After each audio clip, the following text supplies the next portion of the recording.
Oi, oi. Flatearthbritish, Martinliedtke speaking. And what is Freaky Flatterday? Dun dun dun. You excited? You should be excited. This is going to be a fantastic show. Let me check my comms right in order. Super fantastic. Great. And look what you would have won.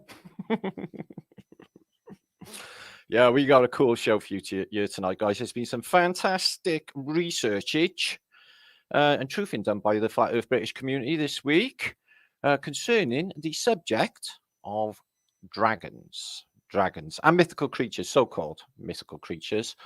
This all stems off of my last show, which I had with Epic Ross, who's Hidden Histories Britain Ross. Now, I asked him during this live last vlogage, what do you think dragons? Do you think dragons are a real thing? Like, because I do. But he proposed that maybe Draco or some sort of star correlation thing going on. Okay, but some of the evidence we're going to bring forward tonight, I think will suggest this might have existed sometime in the past in one of these freaky resets when there's all cryptoids and sea monsters, don't you know? You know, mermaids and stuff. So dragons, we're going to think about them. Are they creatures, we're going to ask? Are they electromagnetic technology, EM tech, as I proposed in my first book, where I proposed that it's a serpent with wings open, active charge, EM tech, zap. All will be explained if you don't know what I'm talking about later in this vlog. Later on, we're going to have a little giggle. It won't be too rude, hopefully. And we're going to look at a freaky document that was brought out in the 1980s and then updated in 2012 by its author, 10 Signs of Genocide. Okay. It's a fun read. As you will see. Creepy as hell, yo. They want to ask for grass. I don't think they I'm getting this feeling they don't actually like us. I don't know. I'm wondering if when they're making you stay home in Austria land, are they actually paying you? I told you all this way this was all going. I've said they haven't fucking stopped it all. A silly notion when they got everyone like a bitch. So yeah, we're going to think about dragons. We're going to think about reality itself. We're going to think about a stack of stuff in this post. It's going to be very exciting. I'm very happy to be here.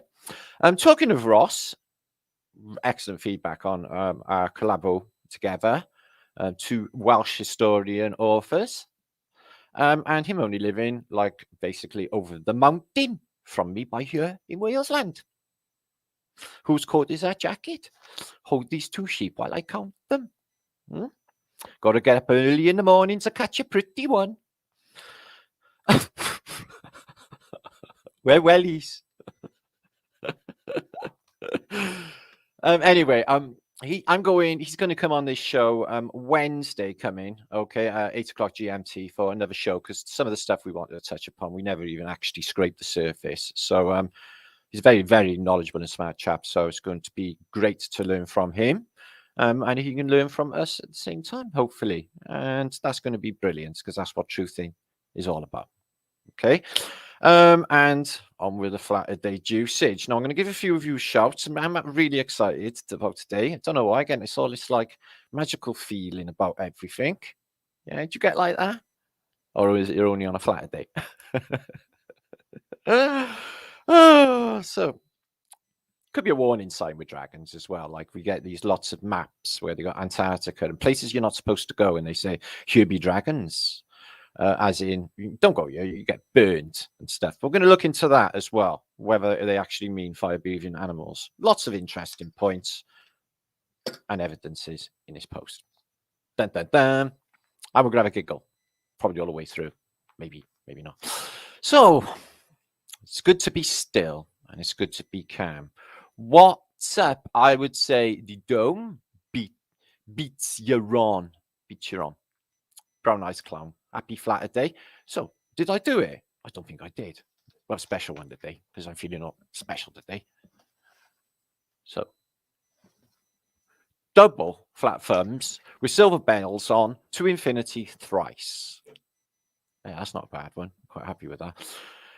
Liddy, good to see you. Duck Skull is a dragon. I've had about a dozen people telling me what they think a dragon actually is in comments already in chat here today. So everyone's got their own interpretation. It could be symbol for, it does appear to in alchemical symbols as one of the elements, maybe, unless they are actually homoculizing, if you know what that means, making homoculus of the dragons in the way that they did with possibly human beings and peacocks, don't you know? Because they made them. They're Farquhars. They don't really exist. They made them as genetically engineered, don't you know? Carrie, good to see you, sweetness. Eric. So, feeling happy?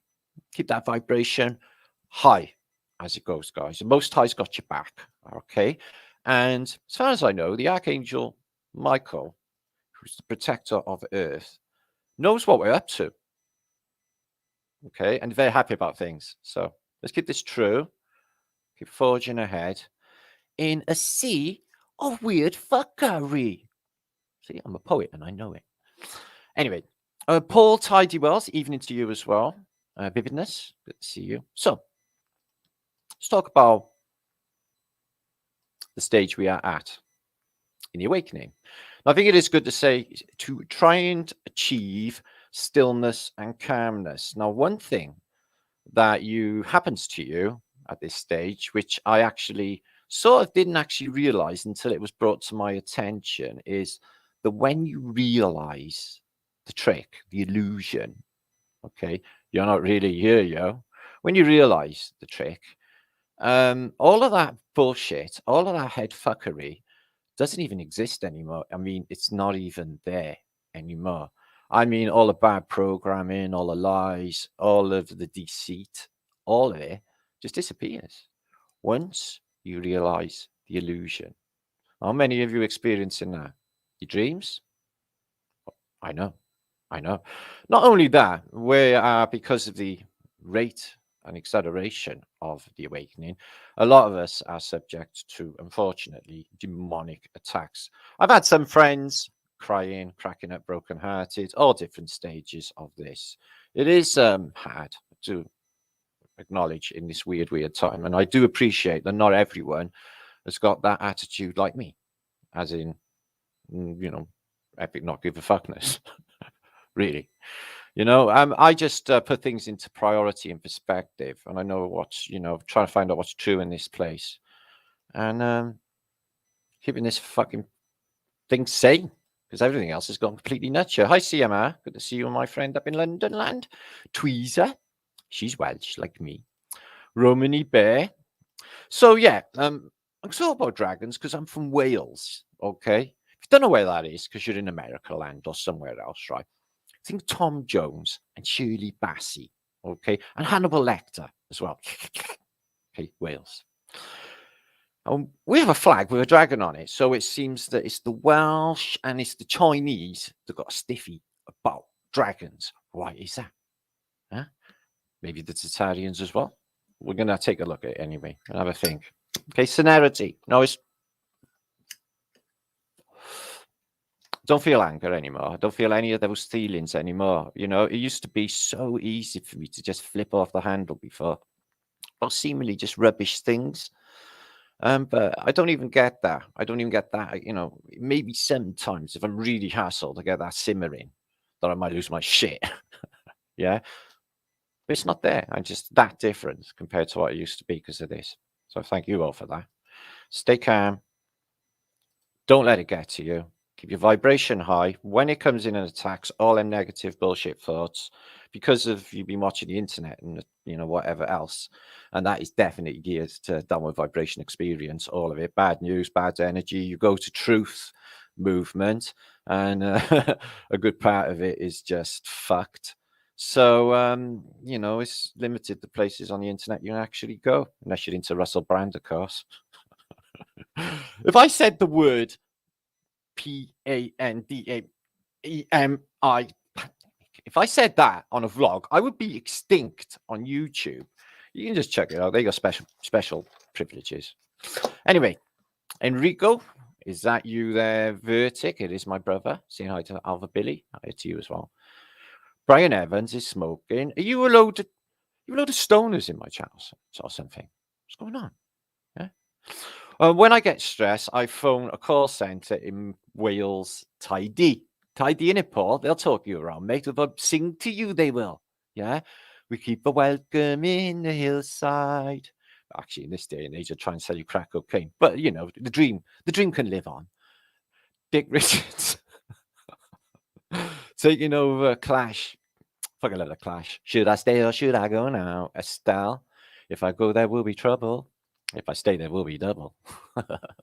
Capalocious, good to see my friend. Arwin, full moonage. It's epic, the moon. It's like cloudy as anything here, but it's nice. It's still. Esley, two kinds of strokes, the heart and the head. Yeah, don't talk about all health things and all that, because that's like people think about that. We just had about 20 minutes of health teeth stuff and all of that, and before the thing started, and it's like, oh, very nice, and I'm just like, ugh. Deco dude, zombie deer in the Ozarks? Fuck no, that's creepy. Is that what's going on to the jab? You got zombie deer attacks. Hope they don't get zombie moose loose around the house, zombified. That'd be really terrifying and massive. Well, come all new listeners. Yeah, you're probably wondering at this stage, if you are new to Flat Earth British, you're right. We've been at this a long while. This is a think tank, and we've decoded more than any other think tank on Earth, I would think. If we was to tell you all in one go, okay, all what we know and the knowledge that we have gained, your head would explode. Sorry, it would. And you would probably be mentally ill for a little while. That wears off, maybe, for some. So be careful with Flat Earth British information. And I am the master of disaster, after all. Okay? Just saying. I'm a just sayer. Just asking. Somebody said a joke, had me stitches just now. It's my friend Jadeth. Woohoo! It is that, isn't it? It's sort of that, you know, just want to spontaneously just yell out happy things. But probably not a good idea. And I'm not loud anyway. Don't like loud things or loud people. Stay away from loud and vexatious people, is my advice. Martin Early. But my wife shouts, get another room. Yeah. Make your outhouse an office. Just saying. The Flat Earth Norseman, we're going to be talking about Norsey stuff tonight, mate. Okay, we're going to be thinking in terms of visiting King Snurgelgerson.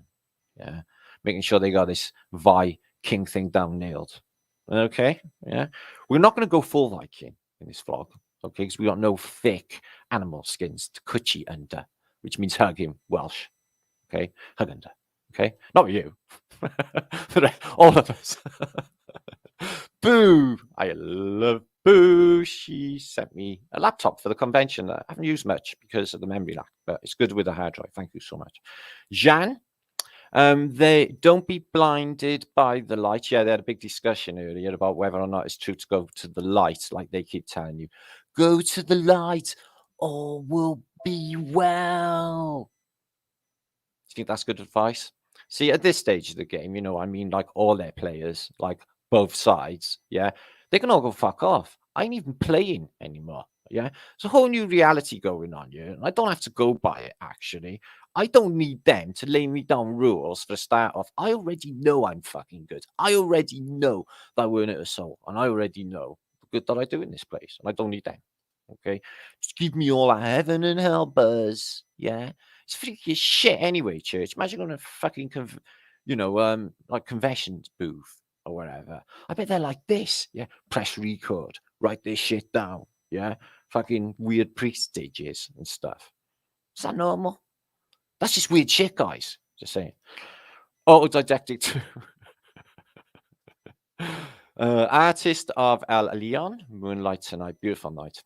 Annie Taff, who's in Oz, she's like basically an ex-Welsh personage who's living in, no, she's Welsh, but she lives in Aussie land, as I guess you can see from her name. Margaret Walter, Isle of Man.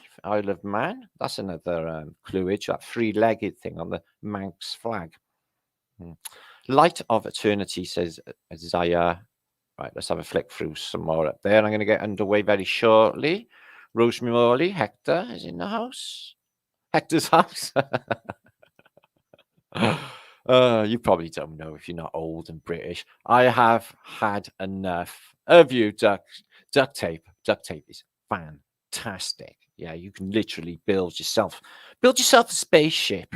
I've had enough. Go to space. No, don't be like that. Okay, be happy.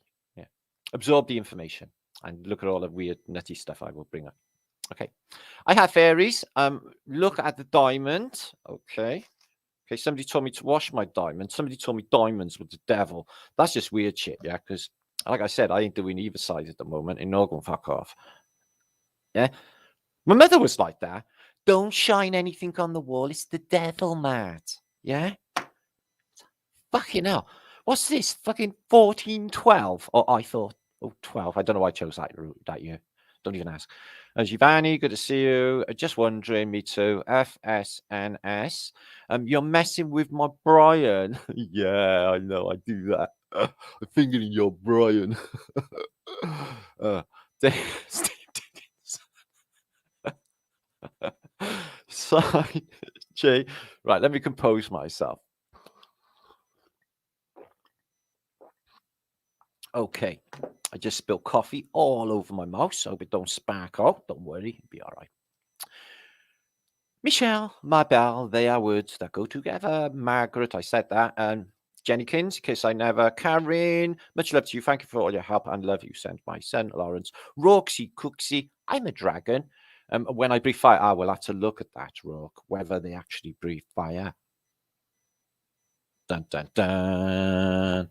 Are you in? You're into this. It's exciting, isn't it, Cam? I know, man. I know. I'm excited. Dave Jones, you actually killed it in Monkeys. I thought the Monkeys were fab. I watched every single one excitedly. Okay.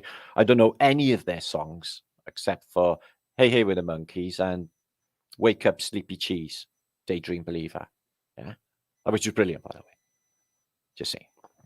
Alva Billy, if you're a younger viewer, you probably don't know anything I just said, do you? Don't worry. It was better times back then. And they really were, actually. Because basically, you could do what you want. The 80s were fab. The 80s were fab. Yeah. Even the 70s were fab. You could basically get as drunk as you fucking liked. You could get in real trouble. And not get in that much trouble. You could get really proper drugs. The 80s was wicked. Just saying. It's all like closed down now. This is like a closed, you know what it is. Shit. Okay. GMO Ganj. I'll sort you, Brian, out. I'll reprogram you. Might keep the weird whatever they poisoned you all with away. Okay. Patty, shut up. Flo, much love. Okay, if you should have passed. Stop saying these things, my Brian. Nath. No, if we told you all what we really know, your brain would explode. I was going to think of putting this at the test, maybe. It's like some sort of Monroe Institute type experiment. Just big download of all our information just to see if her head would actually explode. It'd be brilliant. But I wouldn't do that because you would be hurt. Not a norm. No, we don't do really norm. Monsieur D'Angelo, good to see you, my friend. Love your music. Joseph, good to see you. Oh, Blue Sky, hi, lovely. First time, Munster. Thanks for your email. Thanks for your comments. Brilliant, my bruv. Taking over. Oh, yes, Clash. Anyway, let's get underway. Now, as I may have mentioned, probably not enough by now, because I do more for the Welsh Tourist Board than the Welsh Tourist Board themselves. I'm hoping they're going to recognise this by giving me a holiday in Porthmarion, where I will become number one, which he probably was anyway. Number two, my ass. Regina in the pool. That's all I'll ever remember, holding my book closely in that pool. That's all I'll ever remember. For now. Things change. Maggio, Q-Essence, Sing Brian, and PJ. Hi, PJ. Lexington, one of my favourite ever pubs in Cardiff. That was a fucking class place, that was. Jules, Judds, Sherry, Stonk Puppets. I still like Trump. Yeah, I miss Trumpski. He's fluffy and stuff. Now we got that guy in that comes like touches you close and yeah, it smells nice. Yes, head and shoulders. He sniffs your hair. Vosine. He likes Vosine, apparently. If he was real, because I don't think he is. I think there's about 12 of him. And none of them are real. Anyway, we're going to talk about later on in this post whether or not, because of the news today, because I'm bringing the news fresh. Okay, but I was fresh on Flatearthbritish. You've got to say it like this, though. It's going to be posh. Fresh. Okay. Got to say it like that, right? Fresh. Like the advert.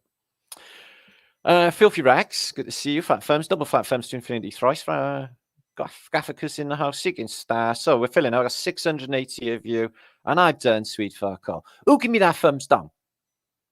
You know you're going to trip on a crack in the pavement now, and then it's just going to be a horrible series of unfortunate events for you. It's not me. You're fucking with like the Most High here. I wouldn't have had the bollocks to do that. Fucking hell. I'm pretty fresh, Mag. That's cool. That's cool. We're fresh here. But I will be fresh. I'm going to have some ginger live. This is not product placement, by the way, but it's ginger, organic ginger. It's like drugs and a drink, guys. It's fab. I'm just saying. Yeah. And that's my new relative. Is behind me there. Not Hank the Wank. You may know about him. He's having really bad protein spikes. Wait till he has the booster. Just saying, yo. I have flat chord music, my brother fam. The plant. Yeah. Plant. Seen the film The Day of the Triffids?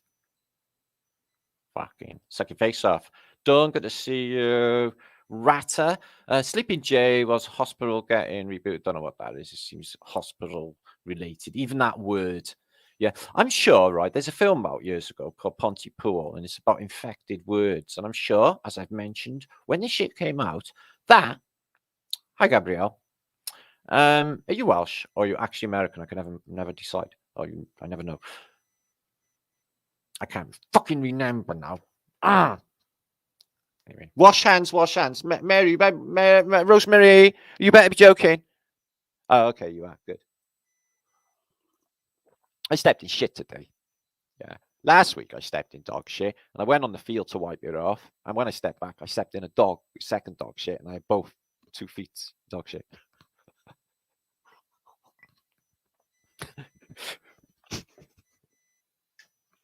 Did I have any luck?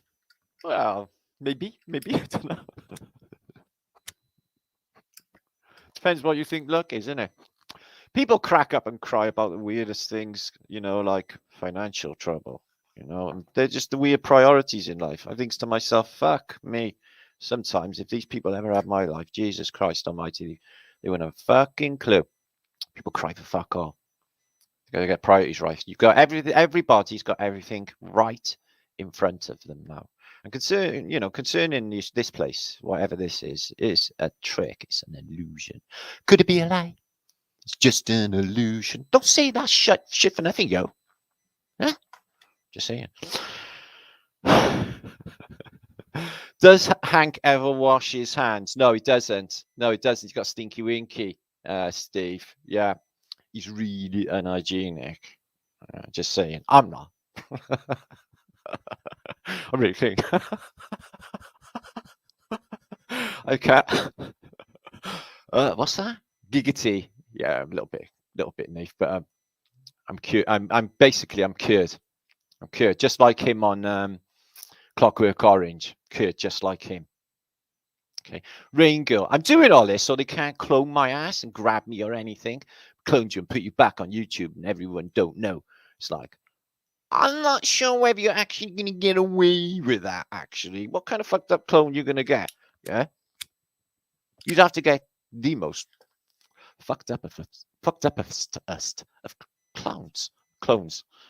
Truth Seeker. I don't know how many Truth Seekers are actually. As I use on Moxie. Good to see you, my brother. Ski. RH. Chris Marsden. Blackbird. Okay, I think we're ready for usage. Now, as I mentioned, here's my mate Matthew. He's also Welsh. Put it there. Matthew. And he's also from Aberdare. Place that seems to spark geniuses for some reason. Maybe it's the mushrooms on the mountain there. Probably. Anyway, share screen. So we're going to start with flags. I'm going to start with dragons, and I'm going to run through a load of information that is wrote down for me to read. And we're going to learn something together. And a cool bit of research. Got some help from the think tank, guy from Scandinavia, I think Iceland, maybe, Eric, okay, as well. And let's get underway. So make sure to share this out, please, if you would. And there's loads of information. This will be running for a couple of hours, hopefully not the 10th of never. I know these are long vlogs, but I have a lot to get through. Okay, so happy times, happy times. Good night.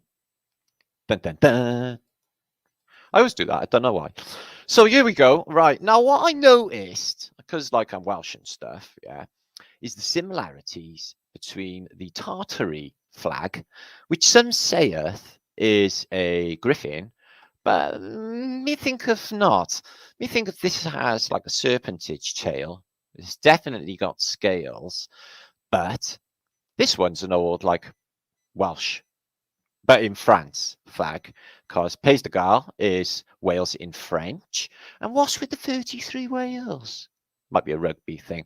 So yeah, this was actually the history of this has only really been officially a standard, I guess, since around the 1950s, according to Wikipedia.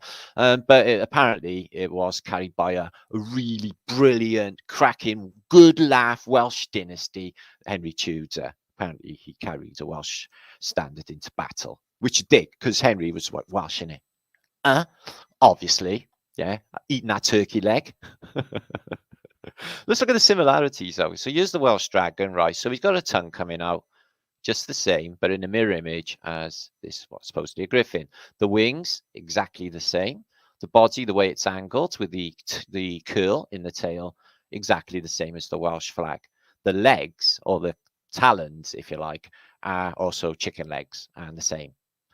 And all intents and purposes, and the leg, the foreleg, the outside leg here is sticking up, the same as this Welsh dragon is sticking up. Also, the beauty of the Welsh flag, as I mentioned in my first book, also is it shows you a beautifully flat horizontal plane in the background. Nice green flat line.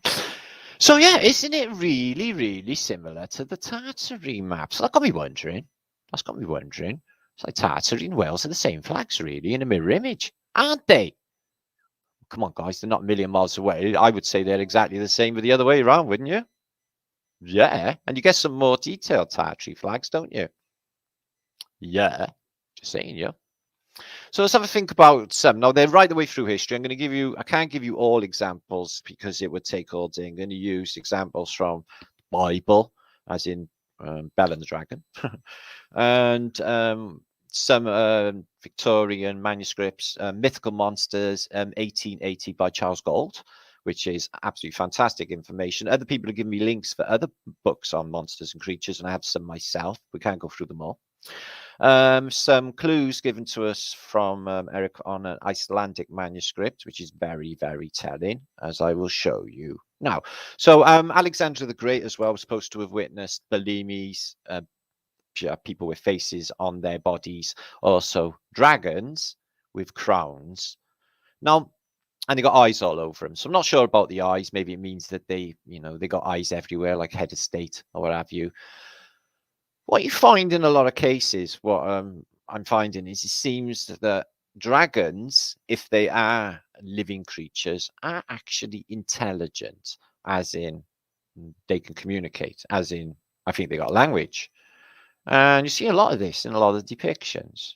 Okay, so is the lizard or the serpent the Antichrist, the idol of the devil?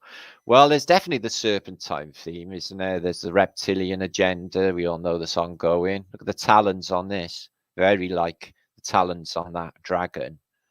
But not scaly, but yes, there's a bit of scales going on here. So you don't think of the Antichrist or the devil being necessarily a lizard, but there are a lot of suggestions to this. This looks Mayan, and serpent in his hand holding a bunch. I think this is a symbol for fasces. an active charge, okay, as I do think the serpents in the head are as well. It's a symbol, I think, for EM. Well, that's what we initially thought and decoded Flatearthbritish. So some antiquity, this is Germany somewhere, and it's got like, you know, they're sort of showing a time where people were terrified of dragons. Now, we've all probably seen the film The Reign of Fire, have we not? You got like in the Middle Ages, people like running and hiding from seemingly alive dragons. And you get this a lot in antiquity.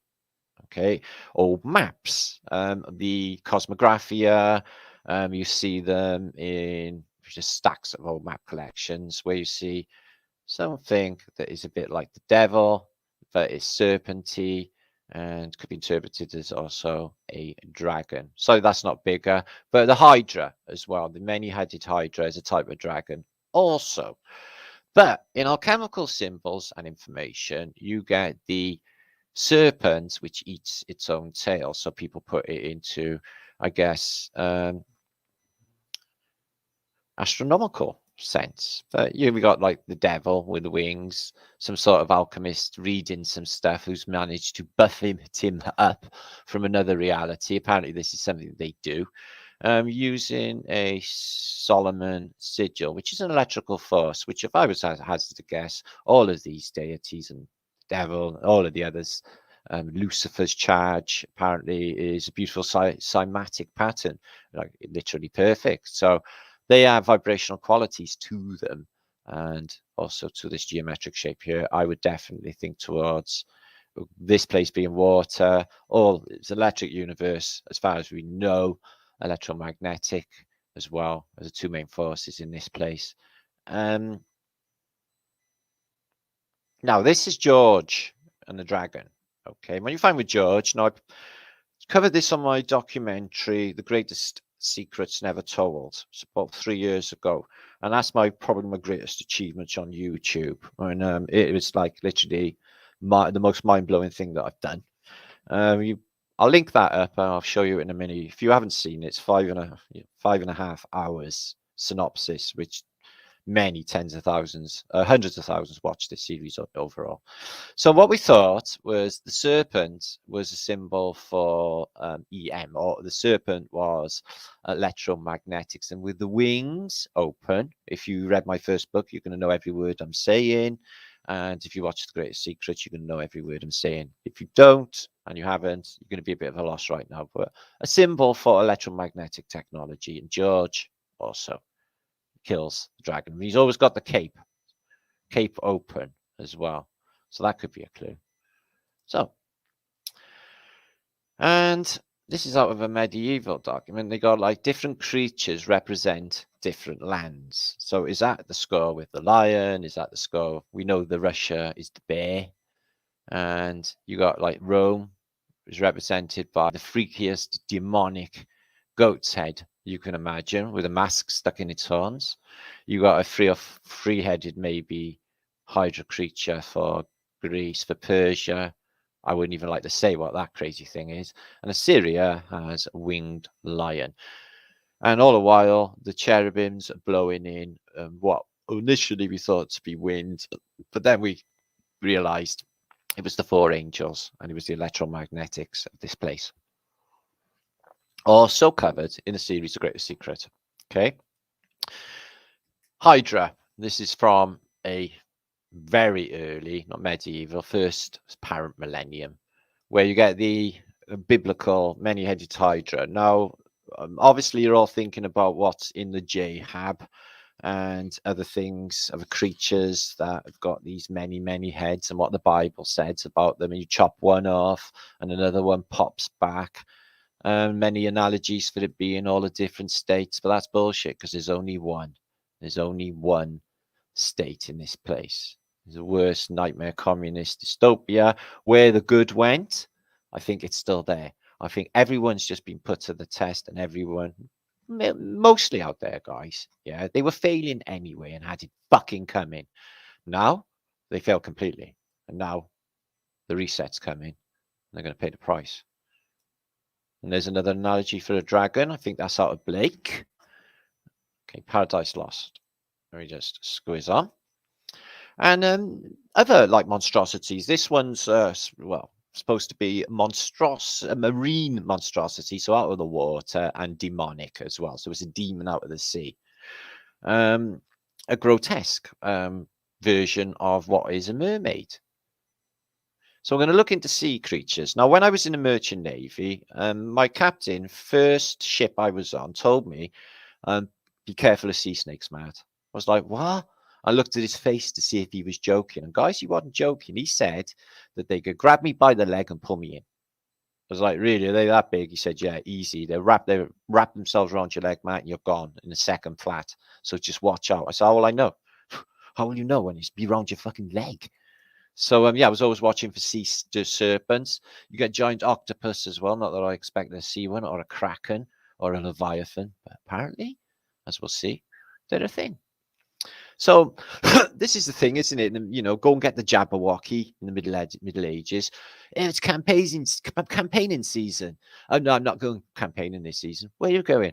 I'm going on a dragon quest. Oh, can I come? No. Get some dragon teeth and some dragon blood, or whatever they did. All over Antiquity, Tesla Dragon, copper lightning rod at the Tesla Science Center. Okay, so they got a dragon as an insulator. So I thought, because they did that in the Tesla Center, the lizard or the reptile, the serpent, is more persuasive evidence that is pushing towards that this being connected with electromagnetics. There again, on the side of a church, the dragon with the fleur-de-lis corona over it, the crown, which is another name for it. Also get coronets, which are smaller crowns. So there's the tartaria, what they say is a griffin. Even the Welsh dragon is debatable at this stage. It's not quite a dragon. And where's its hind legs? There's one there, maybe. Where's the other? So it's got no hind legs. Bear that in mind for what I can show you in a minute, right? No hind legs there, it would seem. Okay. And a temple in Bangkok. So they got a thing for them in Southeast Asia. And this one's wrapped around a building exactly like a fasces. A center column and a serpent wrapped all the way around it, a charge. Are they telling you there again what the serpent really signifies? Very possibly. And a nice little artwork. Now, I guess we've seen some of the movies. The one with the speaking dragon, Peter and the Dragon, which I rather like that film, actually. Never-ending Story. You get loads and loads of really cool films with dragons. This is in Prague. They're in St. Petersburg. They're all over Christendom. In most texts, you will find some sort of information about serpents, or definitely dragons. Apparently fire breathing. We'll think about that. And there's a museum in Denmark which exhibits skeletons of a mermaid, also a dragon. I've seen other exhibits of dragons. Now, if there were dragons here, where are they gone? Well, they probably all got killed, or because they got big wings and they fly, might give you a clue to where they've gone. Meaning they could come back. The Rain of Fire. And zap our asses. Now here is a door knocker. That's a lovely pair of knockers. And you've got Venetian, which looks like got serpent's neck. And the wings open, active charge. You get the same thing on Cleopatra, Tutankhamun's headpiece, where he's got like a cobra as well. And I think the cobra in Egypt signifies something to do with electromagnetics as well. Serpent crawling across the floor. And a serpent goes like a wave length. And this looks like it's underwater because that looks like a prawn or something. So yeah, these are some of the types of cryptoids you had in the past. Not necessarily all reptilian. It's like they've grown, they're like spliced together, all the weirdest things in this place. Look at the three suns in the background, guys. Got three suns there again. Like splicing a newt with a turkey and a goat and an old man. See what you get. You got a goat, lizard, turkey, old man. Obviously. So again, alchemical symbols, the oculus, or the serpent eating its own tail. cycle of life, cycle of reincarnation, electromagnetic Taurus cycle, or just infinity itself. And again, you get a deity. This one, unfortunately, has got a pair of horns. If you're going to jump to the conclusion that, hang on a minute, says matter, it could be father. And why have you got to call some religious deity father anyway? Is he your dad? Well, eventually go back, man. Yeah, he's going to be your ancestor. No. I think it's safe to assume, if you're in Flat Earth British think tank by now, I think we have all come to the same conclusion that we are not from here. I've never felt like I'm from here. It's all been weird. It's all look fucking weird. People have been weird. I've never felt at home, and I've always felt like there was somewhere else that was home. Yeah. How can we find our way home, guys? Is there a way out? I think so. I really do think so. There it is again, a dragon, a serpent eating its tail. And George in another medieval depiction. Apparently George never, he's a patron saint of England, but apparently he didn't speak any English and he didn't actually go there much at all, if ever. But he didn't like going campaigning. He went off killing dragons, much the same as the Archangel Michael, who's also thought to be an electrical property because it says Arch in the title, as in Archangel, which is an electrical force, which doesn't mean it's not an intelligent entity, by the way. Just saying. This is the Beast of Madrid. There was a few of these going round. This one was in Chile by the looks of it. But there was one, the Beast of Madrid, which is identical to this. So it was, like you see on the thumbnail, it was a dude who had wings, breasts, hairy belly, and scales, and strange talons, and it eats pigs and cows and stuff. And they were apparently roaming around. I've seen them on old maps and depictions as well. Be surprised how much they turn up. And I mentioned fasces just now. I can't go into the entire decode, but I can give you the link to the decode. It's one of the most important, if not one of the most important decodes on YouTube in history, I would say, of this item here that looks like the Gatling gun, which is rods bound together to make an active charge, which is a resetter. And also on the shield of the Faceless Knight, another big part of this narrative is what looks like some sort of Tesla coil and lightning coming out of it on the shield, which you get on a lot of these supposed Roman shields. Always the eagle, wings open. You will never see it sat down with wings closed in any depiction in anywhere in antiquity. Always wings open on a lector too. So in alchemy, when they're doing homunculi, okay, this is a homunculus tube, you know, you've got a bluebird, a blackbird, possibly, and they're laying on an animal at the bottom, which looks like it's boiling, and the dragon eating its tail. So I guess in this case, in this instance, it's an analogy for some sort of element because of the nature of alchemy. Probably electromagnetics, if I was to hazard to guess. Here's the Bayeux Tapestry. This is the truth of the Bayeux Tapestry. Elon Musk is on it. And look, the crew of the Drakon, the dragon crew. And there's another dragon, a pretending dragon that's sticking into nothing, actually. Don't go anywhere. It's all CGI. Space is water, yo. So, did you know about that? You know, Brian Splattage. There's another Welsh Dragon Metals. That's my son, Martinliedtke. He has a YouTube channel. Make sure to subscribe to him. He's got Welsh Dragon on his ting. And this is in Versailles, in Paris. I'll say Paris. We've got Chadabanuski, who's strangling, it would appear, with some sort of cord, or riding it even. A crashed or settled dragon. I wonder if you could ride them, like they have in some films. Just jump on the back of a dragon and zoom around. This one's got more like wings, look. Like feathers, I mean, rather than the batty things. Because they also got like holes in them from all of the years. And well, that looks more like a green man, but it is a dragon. Phoenician dragon on a building. And look at them pair of dragons there on a lamp. Under some sort of canopy. A beautiful pair of dragons. Another one there on a corner piece. And also there in Antiquity, holding a shield.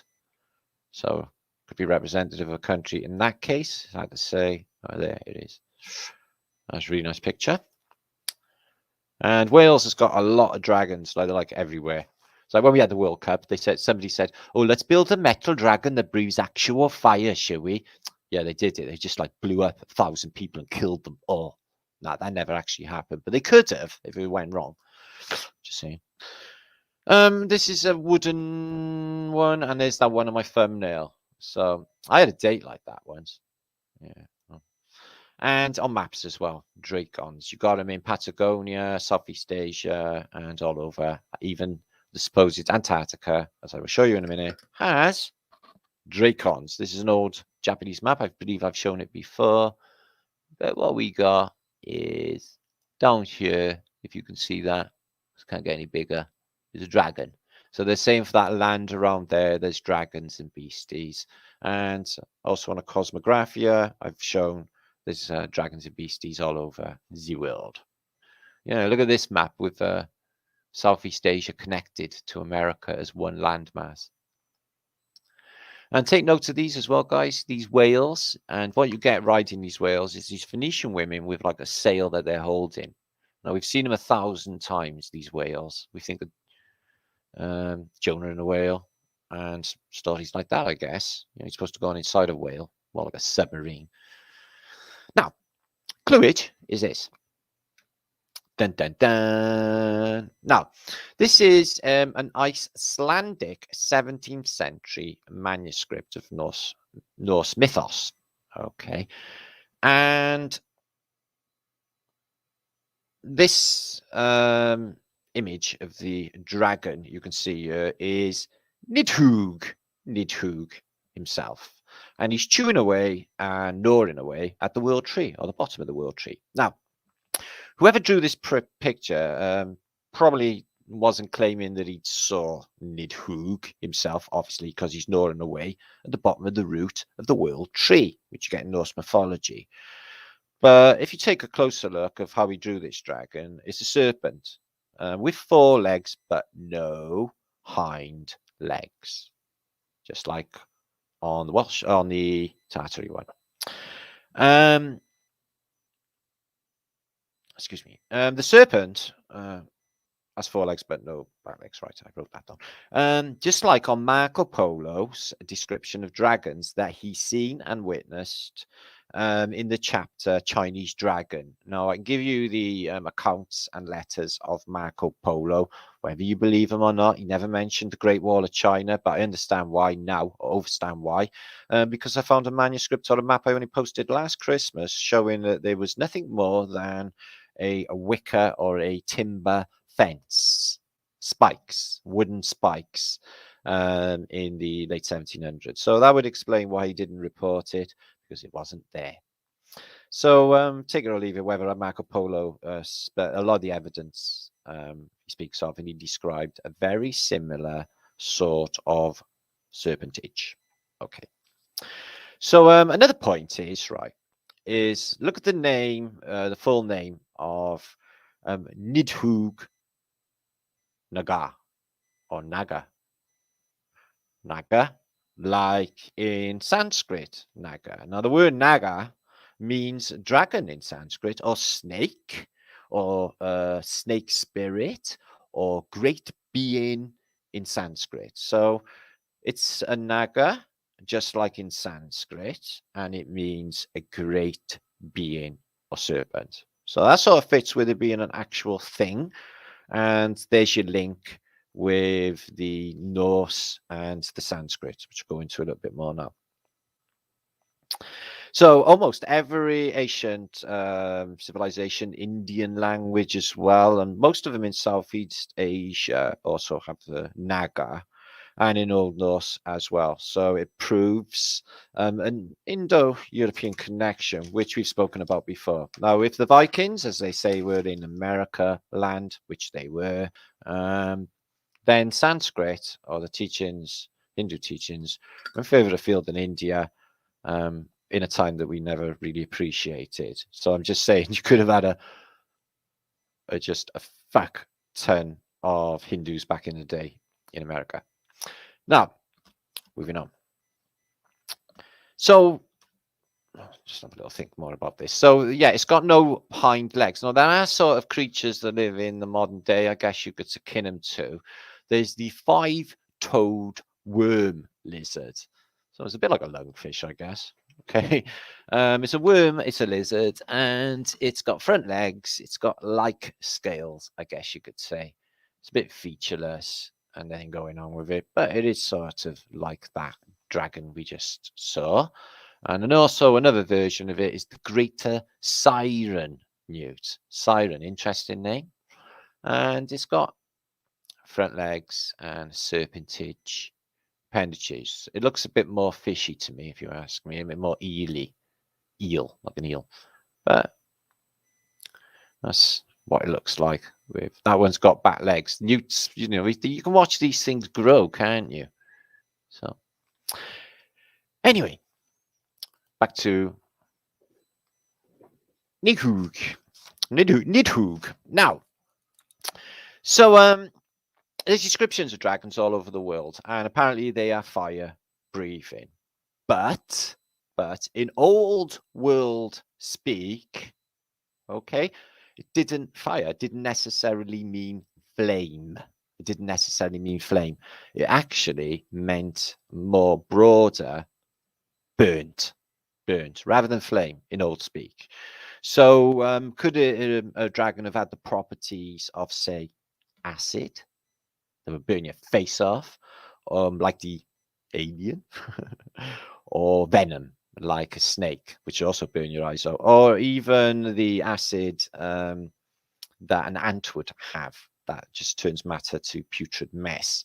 So it could have been something more in line with that, or something more in line with Godzilla, like, you know, toxic breath that could burn. So not necessarily jump to conclusions with the old fire thing just yet, because to burn a victim or kill a mass of people, you don't necessarily have to have fire. Just saying, yeah. So, dun dun dun, we move on. So there has been a connection. We have spoken about it before, and I got a book on the Dark Ages in my room, which shows a Buddhist Buddha necklace found in the treasure of Heligoland.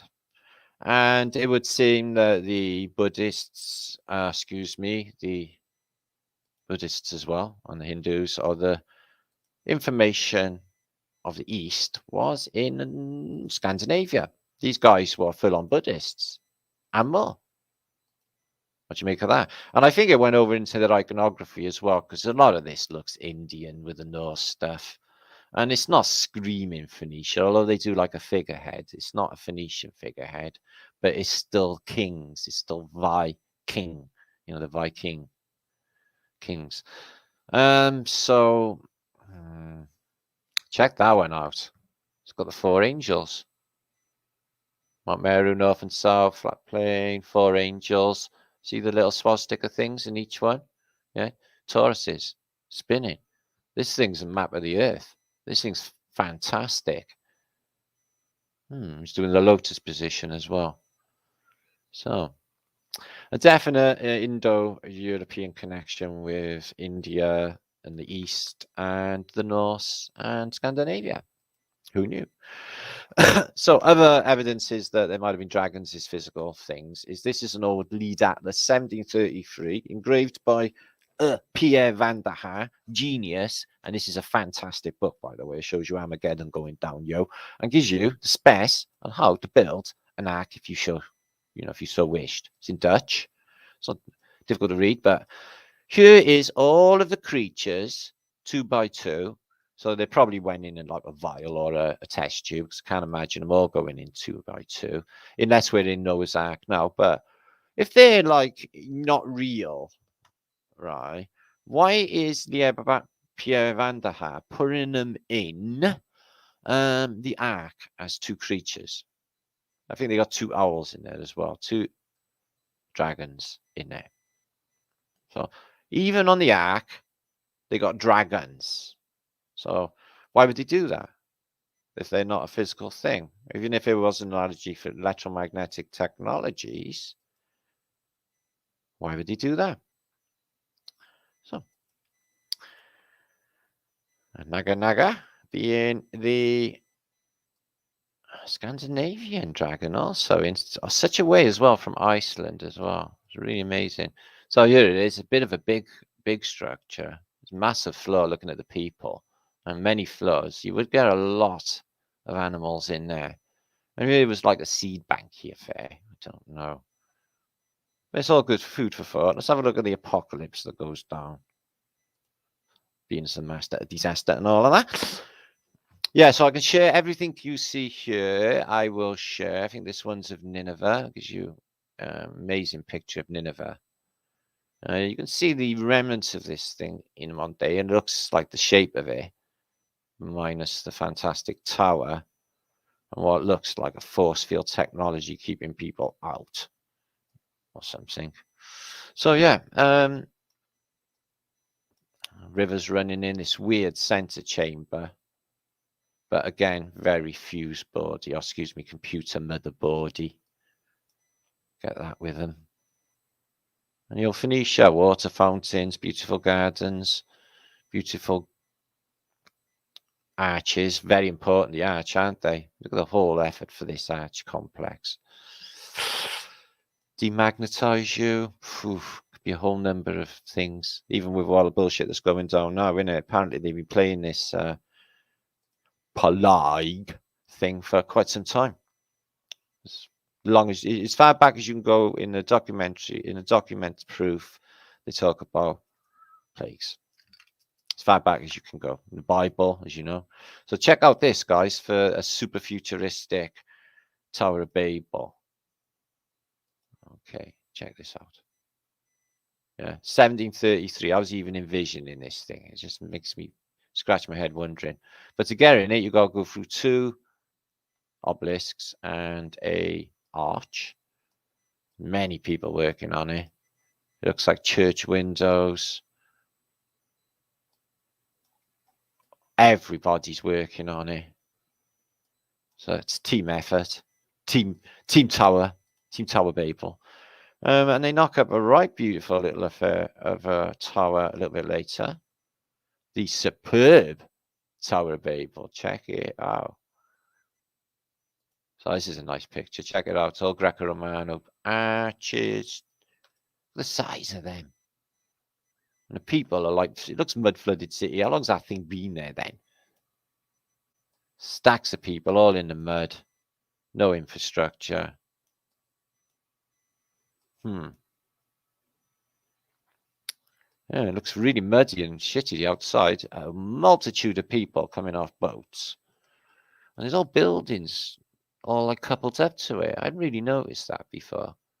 They used to do that with churches in the past. Just build a couple of houses up next to its wall. So, crane. And all these holes. And the whole thing looks like it just gives off sound and vibration.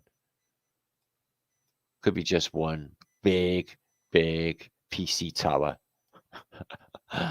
Yeah, keeping the simulation in. Look at that. Yeah, it's supposed to be the biblical era. They're just taking the piss, guys. Look at it.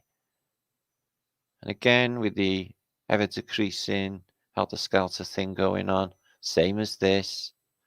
It's a technology. It's mad, isn't it? Well, brilliant drawings, though. Some of them, you just like, we thought they was a type of photography because there's like 1,000 things going on in them at the same time. Excuse me. So yeah, I linked that to you. We must move on because I could talk for Wales. So yeah, I'll link that up in the descriptions box below this video. Now, this is the tale in the Bible, apparently in Daniel, of Bel and the dragon. Okay, I don't want to go into the detail, but there's a definite connection with the Babylonians. Okay, the dragon. Okay, there was a great dragon which the Babylonians revered. Sometimes the temple's condemnation of the Babylonians' worship of the dragon. The king says that, unlike Bel, the dragon is clear example of a live animal. Live animal. Also, Alexander the Great overcome a dragon by feeding it poison and tar. Midrash fed it straw and nails. So a bit like the Bell, where she gives it a wax ball to kill it. So it inflates in its stomach. So that sort of spells out that it's unfortunate phrase, but that's how the English language works. It sort of says that it's like a living creature in the Holy Bible. So there are some fantastic pictures to go with Belle and the dragon. Let's have a look at some of them. Look at that. Is that Jester? That's Daniel, Belle, and the dragon. And what you find with nearly, let me just squeeze back, nearly all religious depictions of any era, even up to the 1800s, they are all set in this period of the Middle Ages, like Renaissance period, like, even in supposed to be the Bronze Age in Britain, in the worldwide. So check this out: Daniel and King Cyrus in Belle's temple. Look at the Phoenician stuff going on, guys. Plaques. I think there's stuff in them at that stage. Oh, not that one, maybe. And Daniel in the lion's den, he gets on with them, no problem. Oh, check him out in his Phoenician purple. Weird that. And that's a really weird 15th century Daniel, Belle and the dragon. The dragon's breathing smoke. It looks like he's just on a bong. Don't know. So yeah, it's in the Bible too. So Norse mythology, Sanskrit, the Holy Bible, stacks of British texts. I mentioned to Ross in my last show, I had one text where they mentioned there was dragons fighting over the Bristol Channel. I can't find the text. I was looking for bleeding hours. Now, other things that a dragon could be.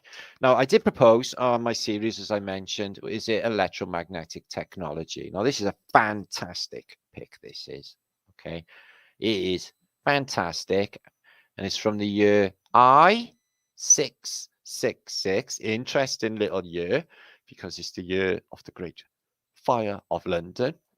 And what gets me is the cities are always like this, even in biblical depictions, etc. That should clear up a lot more than that. For some reason it's not. Give it a second, please. We can get the detail. Gallica is crap just lately, but it is French. We just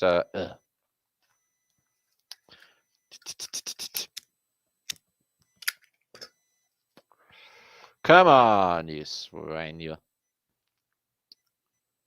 Eddie Cantona was all right, though. Just saying. Don't think much of Sacha Distel. Jean-Michel Jarre was good. All right. And as I mentioned before, Plastic Bertrand. So that's not going to load, and I can't be bothered. Oh, there it is. Okay. Magic it back there. So it will give you, sorry to waste valuable seconds, but time's not a reality anyway, so don't even worry about it. Don't fucking disappear. You swine, you. So it's an electric dragon when it shows its face. Oh, it's really disappointing, that is. Gallica, you're sacked. So it's a dragon showing us electromagnetics. Now, I did this series here. I don't know whether you see it. 40,000 people just short of watched it. And it's from 2018. It's just coming out 4 years ago. And it's a 5.5 hour series. There are segments of it that you can watch. And what I propose, also chapters on it in my first book, The Holy Grail of Our Flat Earth, which you can get a link up later, and it's linked up below in the video, is a dragon, okay, is a decode from Fache's technology. It's a serpent, so it's a wave form. Okay, and I mentioned the Welsh Dragon as well. Excuse me. Let me just go back. And I mentioned the wings open on the dragon of St. George and the dragon, and something going on the Cape as well. There's an electromagnetic coding. So I will link that up to you, that video, if you do want to watch it. As you can see, a lot of people liked it, and there was a lot of good information. So I'll link that up. And that's an electromagnetic decode of the dragon. Another idea of what could be going on. So what can electromagnetic Fache's tech do is this. You may think of them, if you want, as energy weapons or do weapons, or a bit more than that. Something like a super laser or super taser, phaser, or something that can turn matter into this. Now, this is Lot and his family leaving Sodom, not Gomorrah, apparently. Okay, so was his last words when he never looked back? Sodom. Yeah, probably. And it's, again, the classical world. Check out this architecture. Yeah. Phoenician ships in the river that's running red.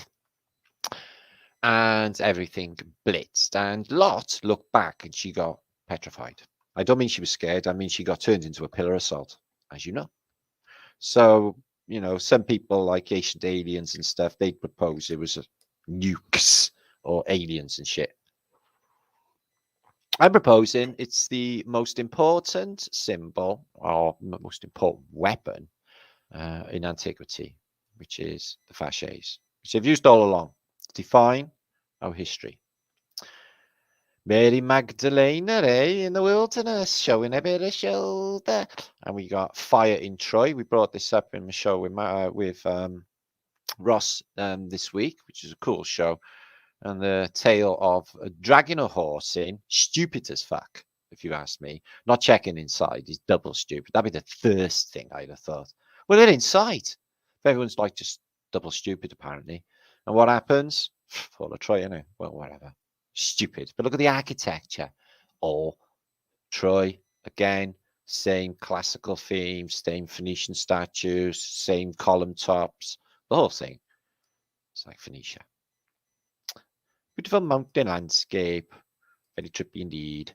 And again, Troyage, get in touch. And look at the architecture in Troy. Looks like Czech Republic or something. It's supposed to be in Turkey in the modern day, the remnants of. Just saying. And a strange tower. Can we get that bigger? Yeah. Wow, look at that. And it's got a bunko booth out in the middle of nowhere. Why would you build a tower like that out in the middle of nowhere anyway, guys? Anyway. So, dragons and mythical creatures. Now, there's a book, as I mentioned at the beginning, okay, that you can get by Charles Gould from 1886, and he covers cryptozoology and Western, Chinese, Japanese, also covers sea serpents, unicorns. I think they were intelligent. I think they got hunted to extinction for their horns, I do. And the Chinese phoenix. Gould hypothesized that the dragon was based on an unknown, very rare animal, a huge reptile with wings, which became extinct in historical times. So that makes really, a lot of sense to me. He also, well, if he's extinct, then in the mud, and that could be some of the bones, or the bones could be dust. Who even knows? Fasces. He also concluded that persistent sea serpent sightings were also due to an undiscovered surviving prehistoric marine mammal. He drew upon them emerging body of fossil of evidence in prehistoric fauna and flying lizards. Brilliant. They were a good band. The best things in life are free. And you can give them. So I'll ignore that word at the top because he's like one of them. And he talks a little bit about Atlantis, etc., but he does go into stupid shit concerning globes and stuff. But he does mention a worldwide mudflood myth as a reality. And the subjects, when you click them, some remarkable animal forms, extinction of species, antiquity of men, very interesting. A deluge, not a myth, very, very interesting, obviously. On the translation of myths between the old and new world, the dragon, the Chinese dragon, the Japanese dragon, the sea serpent, unicorn, Chinese phoenix, very interesting. And there's all appendages there. So I tell you what, that's a cracking little book. Link I'll give you there in the descriptions box. Shitloads of information all about dragons in the past and sea serpents. So let's have a quick look at some sea serpents. Now, I was in the Merchant Navy. I think that these are a real thing. I really do. And I think that they sort of turn into like human chicks when they get out of water. And just show up like randomly. So day 2, are like the dragon, aren't they? Yeah, they got the thing going on, but topless women, like human women. This one's not quite. She's just got a head, a woman's head. Yeah, the rest is just like fucking sardine. And look at it. So yeah, they come up from the water. So they basically what shape shift. Well, Melissalin and other entities, Phoenician entities, show you this is the case. So this is a Mermaid American Weekly cover, 1939. Very nice. By Henry O'Hara Clive. Let's have a look. She's holding a big, beautiful pearl. Yeah, that's beautiful. And I've shown countless maps about these. And I've posted many times about these strange whales. They've even got the name of some of them. Look at this one. It's like literally got his head stuck in Faroe Isles. You got the island of Tile, which is I was trying to think of the Rosicrucianist place in the Thule, I think Tile is Thule movement. I would say Hettyland, maybe Heligoland, I don't know, Norway. So mystical islands as well. And see, they got names of them. Orca, that doesn't look like an orca, does it? And Ballina. And they got like mechanical bits. I'm sure these are just the style of submarine. I have posted and proposed that before. Anyway, and we have Norway. So stacks of sightings of sea creatures documented in that book off the coast of Iceland, off the coast of Britain, Ireland, Wales. See this? Yeah, it's a big lobster, rock lobster, and he's got a human in his hand. Did you notice that? So what's the score? Rock lobster might be telling us more, B-52s. And are they really parasites? Do they scream when you boil them? Here's another one. Are these little craft they can go in the water with? She's up, out of the water, jugs and all. She's like, ba-ding, hi. Moths in a strange way. And figureheads. The figurehead. No, I'm not going to sing the Sex Pistols. That would not be appropriate. So they always have a figurehead on ships in, I guess, the British Merchant Navy and a lot of tall ships. Yeah. She's got fishy bits, but she's not bad, is she? Also, you got the knights as well. Okay, so you got like a knight with a fish bit. So is it really a knight fish, or is this more likely to be some sort of craft for getting around in early Phoenician world? Why not? How would you recognize it? What's your frame of reference? We don't know anything about anything. We're not really here. Don't even worry about it. And you get these like Phoenicians turning up, playing a fiddle on a serpent. I think he's on a serpent. I don't think he is a serpent. I showed this on my last post. A couple of mermaids coming up. Yeah. Looking like not to be, they got like no boobs. Not that's a bad thing. Just saying it's like really ugly too. Don't know around there. And a load of like churchy people and giants who were going to go and squish him with their big bats, which is epic, by the way, squish. And same as that dragon thing, a skeleton. I'm guessing you could say that it was, most people say fake. It's like, well, you can't prove it's fake. And you can't say it's not. I think it's a mermaid or merman or whichever. And this one's a curious mermaid. Oh no, she's got like a skull she's sitting on. She's like, I'll squirt some milk and this crow will drink it. And there's a load of crows queuing up. Crows are the most intelligent of all birds. And it tastes like shit, apparently. So nobody will eat a crow. They're that clever, is they will taste like poop. Crows got it going on. They got a special tool as well that keeps in their feathers. So we've got the Ferengi off of Star Trek initially, before they were the con men of the universe. Now we just go to the local spa, is half serpent. And another mermaid, Ginger, looks a bit like a dandy from the 1700s. Look at him. Whoa. He looks like the guy out of Prodigy that's dead. What's his name? Lead singer of Prodigy. Keith. Looks like Keith out of Prodigy. And this is an old Greek mosaic, which shows these people are living underwater. They got little horns like little lobster claws. And it's all underwater because there's fish swimming around, showing that these species of these people, these Phoenicians, were water-dwelling people like the Atlanteans, or like you see on Aquaman. So there's Heligoland. People stop there. And this great whirlpool off the coast of Norway, you can see it's there now in a modern day. It really is. I've posted about it. It's in Kirster's Mundus Subterraneus. Excuse me. Oh, making sure that I'm actually on the right page. Sorry. 990 of you watching. Could you do me a solid, please? Could you make sure to share this video out on Facebook or Twitter or whatever? That would be fantastic. So yeah, you got like release the Kraken, giant octopuses and giant sea snakes which eat ships in the past. Could they be really that big? Could things can be that big? Well, if things were giants, guys. Also like a waveform, isn't it? But ginormous, bigger than ships. Moby Dick as well. You get also Captain Nemo. There's a giant octopus in that.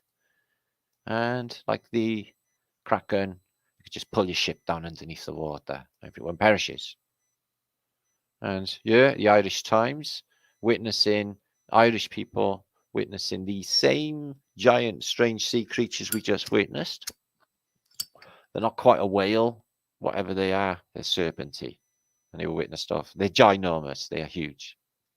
Off island. And these mermaids.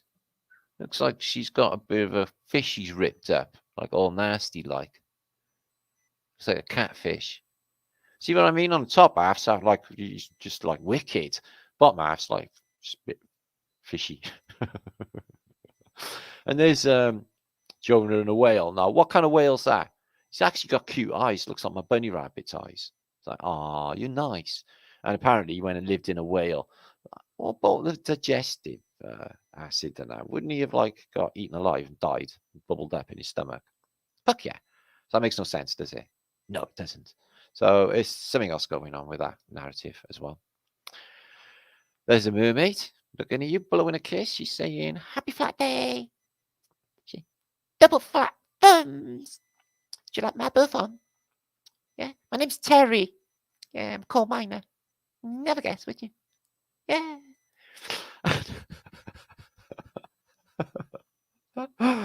Sorry. Anyway, so other cryptids. 1290 map of the Map of Monday. Witnessed this myself. Is the oldest map you can visit in reality, and they give you strange peoples.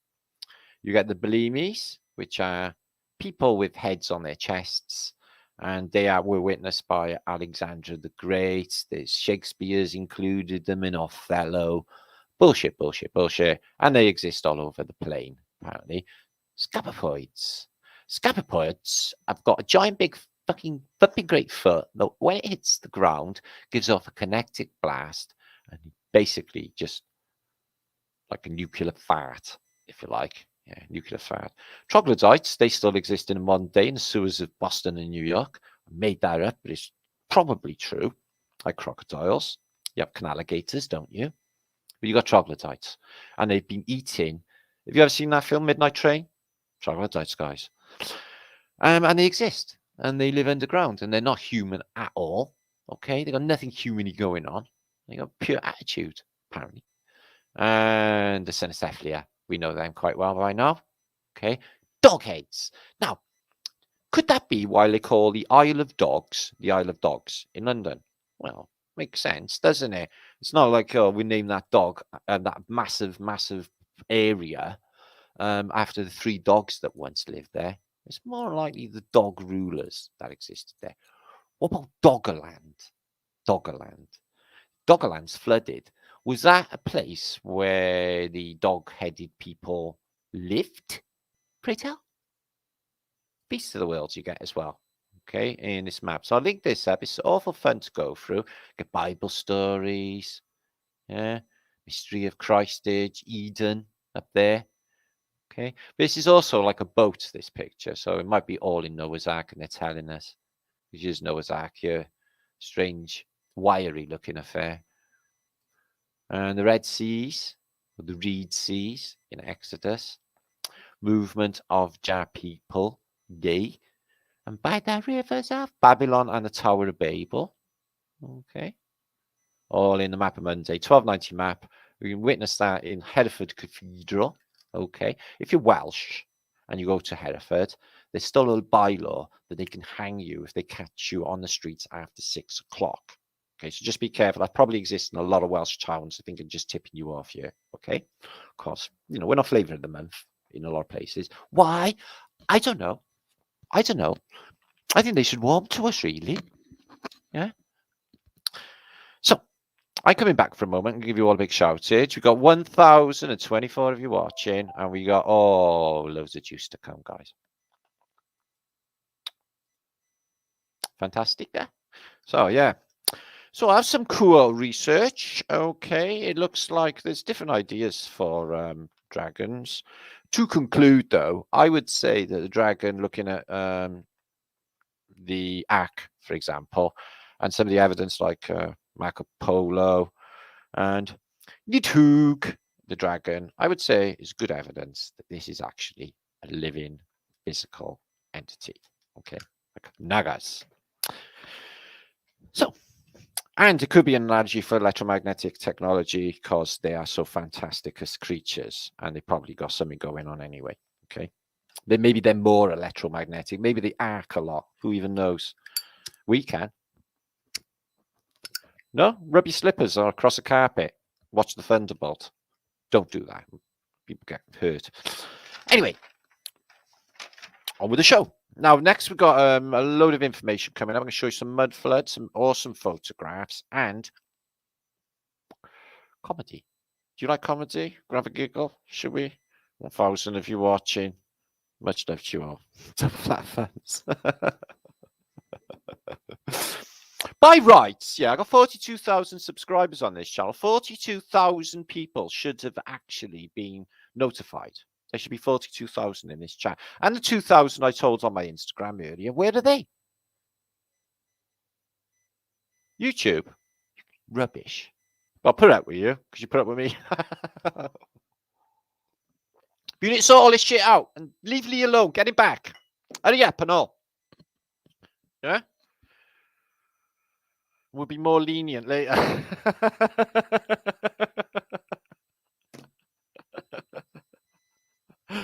Tell her how it is, Matt. Now, you happy? Let's give you a few some shoutages. There's India. You never get nobody do. It's like 1 in 10 or something get notified, obviously. My views are exactly the same as they were when I had 30,000 less subscribers. They haven't moved. I should tell you something. Vesku, I mean, it doesn't grow. It just stays the same year after year. It's just really weird. Yeah, I get fuckloads of subscribers on all my channels. Brown Clown Eyes, Ak, indeed. Good to see you. The Last of Us. Part-timers, Matt. You're good. You do whatever you want, mate. You're all fantastic around us. Nobody loves you. God loves you. Jan, which one, mate? Yeah, the one I'm thinking of, right, is just like gaslighting every fucking body. Yeah, it's got to be like, they're like mediating. Like I said, I'm at the stage now, right? Yeah. It's just when, they got like, oh, it's the devil over here. Oh, it's God over here. Oh, it's devil's not God. Lucifer's not God. Lucifer's this. And there's just a lot of confusion. I'm at the stage now, right, where I think this paradigm needs to be sorted out. And I couldn't give a flying fuck for any of it. Like I said before, guys, I don't need any rule book to tell me what's good and what's not. Yeah. The experience that I've gained in life and the knowledge has put me into my mindset. I was a good person right away from the beginning. I said to people in school, if I got to go and tread on people to get to the top, I don't think I'll fucking bother. Because I was quite ambitious. I did have a hunger to be successful when I was young in school. I did. But I wanted to travel the world. Yeah. Meet Miss Beautiful. Alva Billy. And Sonia, Tree of Knowledge. Good to see you, my lovely. And Wizard wraps some minerals. Do you see that? It's like literally magical powers. Yeah. If you want magical powers, yeah, to help you through your ascension process, get to Wizard Wraps and Minerals, who is my friend Justin, yeah, and he's on Instagram as well. Okay, Justin, can you drop me? You got a moderator thing? Can you drop me a link into the chat, please? And I'll link it up in the descriptions box below because this stuff is the fucking juice and it's magic as well. Yeah, if you're magic already, it bloody helps. Yeah. Chrissy Funky Junkie. I love your name, Chrissy Funky Junkie. I'm funky, but I'm not a junkie.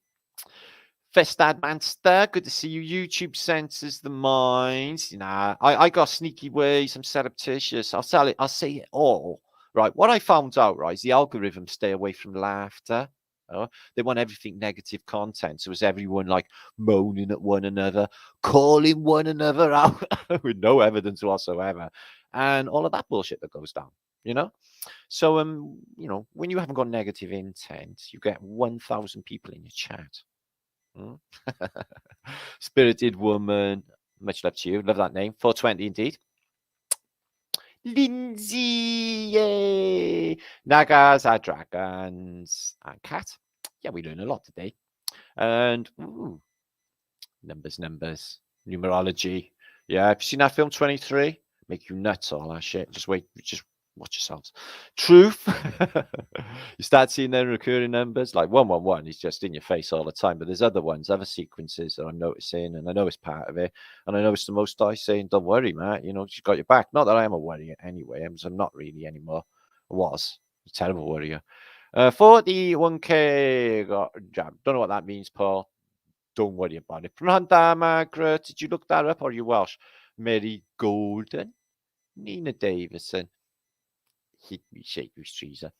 Devora. It's almost like Divorcer, Comedy AK boobs. No, there won't be any jokes in this. What do you think? What kind of man do you think I am? Anyway, I eat mushrooms every day. Most people do, I think, in the current climate. It's like keeps away all of them like blues, doesn't it? Yeah.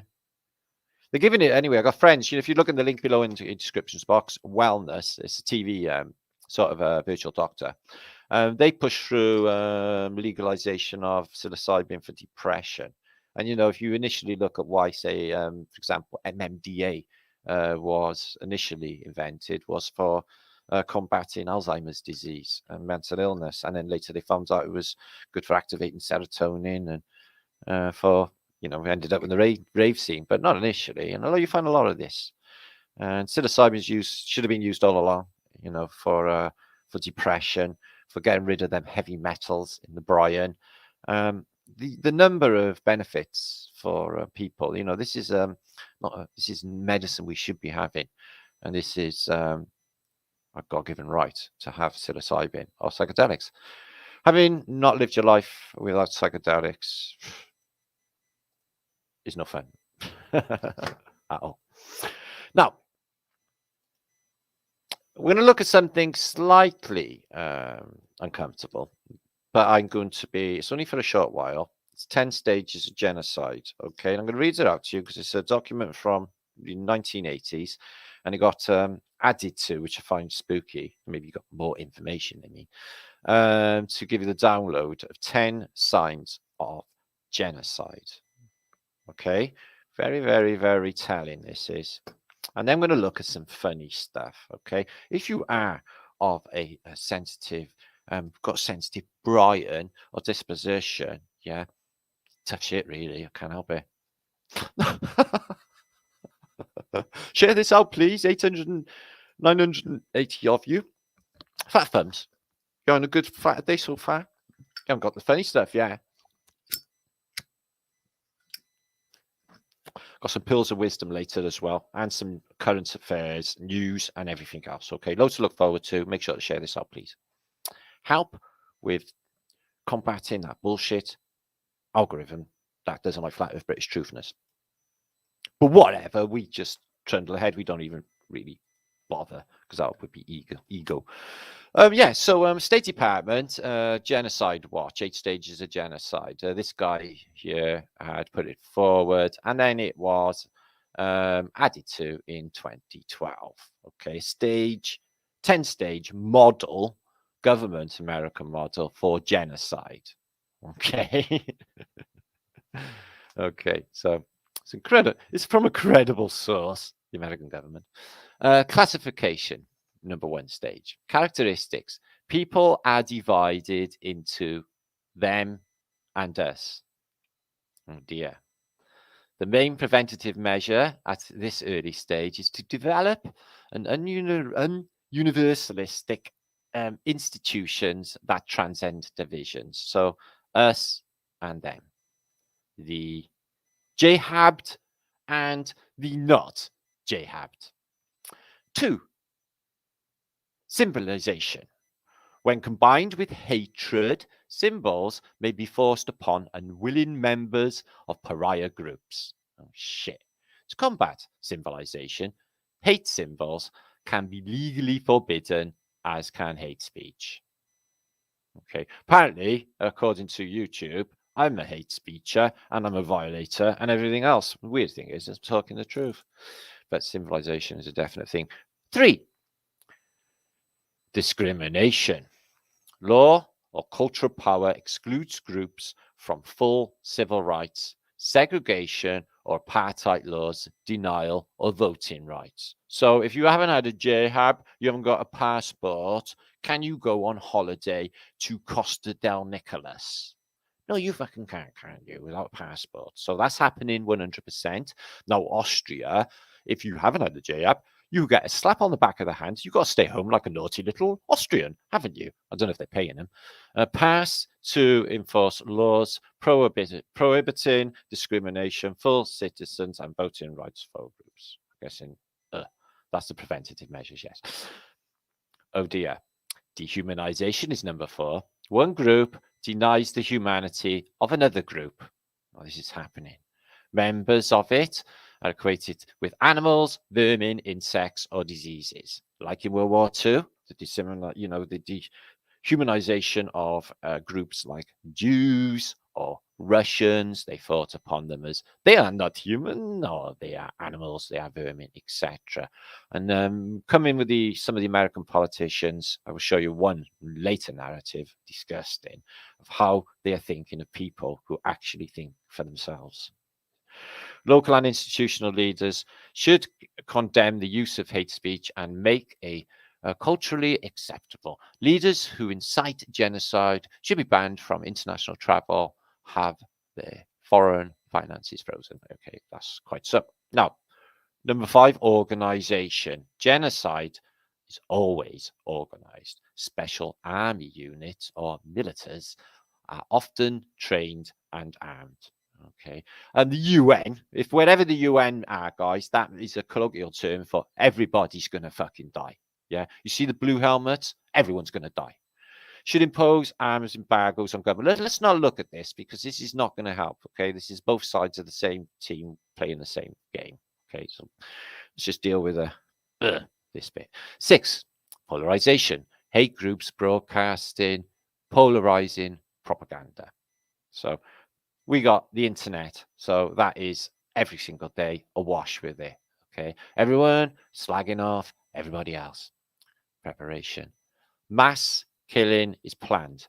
Victims are identified and separated because of their ethnic or religious identity. So I guess they got everybody's fucking number who went to like protests and shit because every bit of London's on camera. So they got everybody's number really anyway, because we're all on the internet and we're telling them every fucking thing, in my case. So, yeah, that's part of it. Persecution. Exploration, forced displacement, ghettos, concentration camps. So off to basically Walmart. Yeah. Extermination. It is extermination to the killers because they have not believed their victims are fully human. So to them, they can dehumanize themselves and say, oh, this is just a rat or a vermin. So they won't be bothered. Denial. Okay, the perpetrators deny that they committed any crimes, just like in World War II, etc. Oh, we didn't do anything. What about the Ibis group? And didn't they go in and murder everyone after each battle? Yeah, but the Russians had them too, and the British. You know, you had a version. Yeah, we did actually. So, and you were raping murderers just like us. Yeah, it's like it's war, isn't it? That happens. So anyway, sinister, and I'm going. Be careful. Right. Let's have a look at some comedy. This isn't comedy. This is disgusting. C-U-N-T, by the way. But I want to make some points about this. I love you, love. Ha!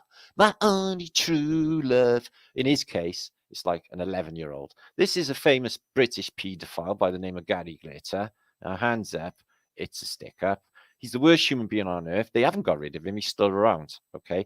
Worst thing of it is, I want to just make this statement. Liam Gallagher, if you do watch Flat Earth British, why are you singing Gary Glitter fucking songs? It's like, you opened this year with hello, and you say it 3 times, which makes it a magic spell. Yeah, we ain't fucking stupid. If I catch Oasis or Noel, can you tell your brother he's a bit of a spastic to get rid of Gary Glitter from all of reality, please? Okay. Now, this guy's highly intellectual, as you can see. Get a Brian, moron. Yeah, but oh, come on, guys. Yeah, at least he's one of us. What? What? Oh, all right then. Will I'm hung for Christmas. You should be fucking hung for Christmas. If I had my way. Oh, I don't think that's what they mean though. I'm not really sure. I'm not one of you all. The sex symbol of the South, Elmer Pudpucker. Pudpucker Senior, live in concert. Let's have a look at Elmer Pudpucker. Now, I know Pudpucker is not a rude word, but I gotta be honest, right? It sounds like a really, really rude word. Yeah, I'm a Pudpucker. And he's a sex symbol. He's a sex symbol. Yeah, you feeling all hot now, ladies, are you? Yeah. Oh, Elmer Pudpucker. Beat Your Breasts, the Ovarian Sisters. So there was a band out in the past, and their main track, yeah, is Beat Your Breasts. Now, don't do this at home, okay, because that could cause problems later on in life. Okay, don't beat your breasts. The Ovarian Sisters. Oh. They're just good friends. Ernest Tubb, My Hillbilly Baby, and Big Tits. Hits. Yeah.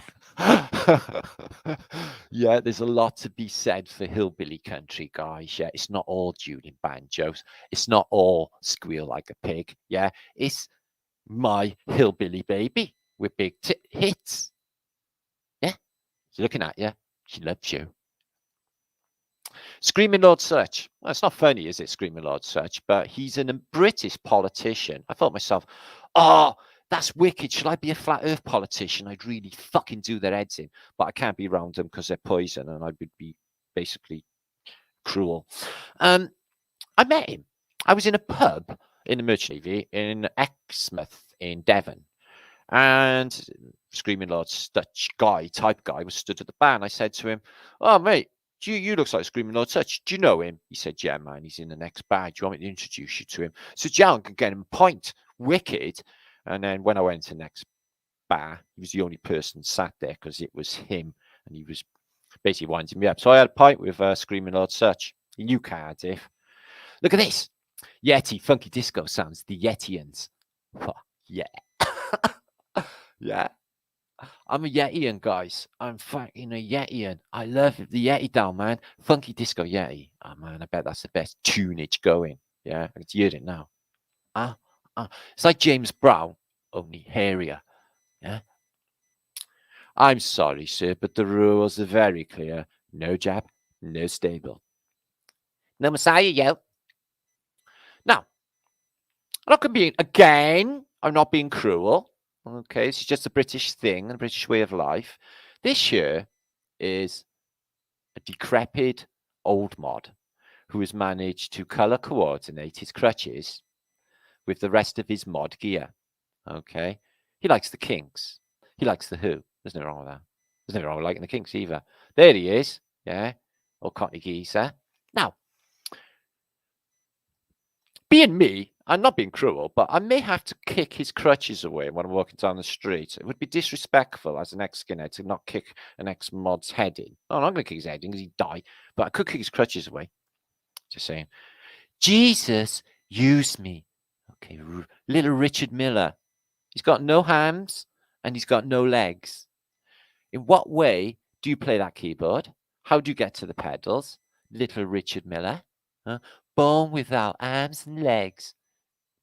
I am bored label. And Jesus, who lives in a camper bus. No, Richard Miller. He's on tour. Richard Miller got a tour bus. He's got no arms, no legs. And you moan about things in life? This guy? Wow. But just use me, Jesus. Satan is real. By the Loving Brothers. Satan is real. Ooh. I'm not sure. It's because I don't speak that language, whatever language that isn't. But what you get is it's like with the mermaid. This bit of from there down is like epic. The bit from up here is a chicken. So is that what I mean by chick? Yeah. The other one I'm not sure about. What about this? Yeah, it's a bit weird and perverse, isn't it? It's like it's a bee lady with horns, tits with love's hats on, and she's got love's hats on her knees by the Netherlands Radio Philharmonic. Some weird fuck something. Anyway, National Lampoon's Best 5 Sloppy Seconds. What? It's National Lampoon, guys. It's a film. It's all perfectly nice stuff. See. What happens in this place? Why don't women look like this anymore? Oh, use Madonna. See, oh, look at this. This is in Madonna, Madonna's concert recently, where she's singing like a virgin. Oh, you smell like a sturgeon. You smell like a sturgeon. I'm a virgin. Whew. Close them legs.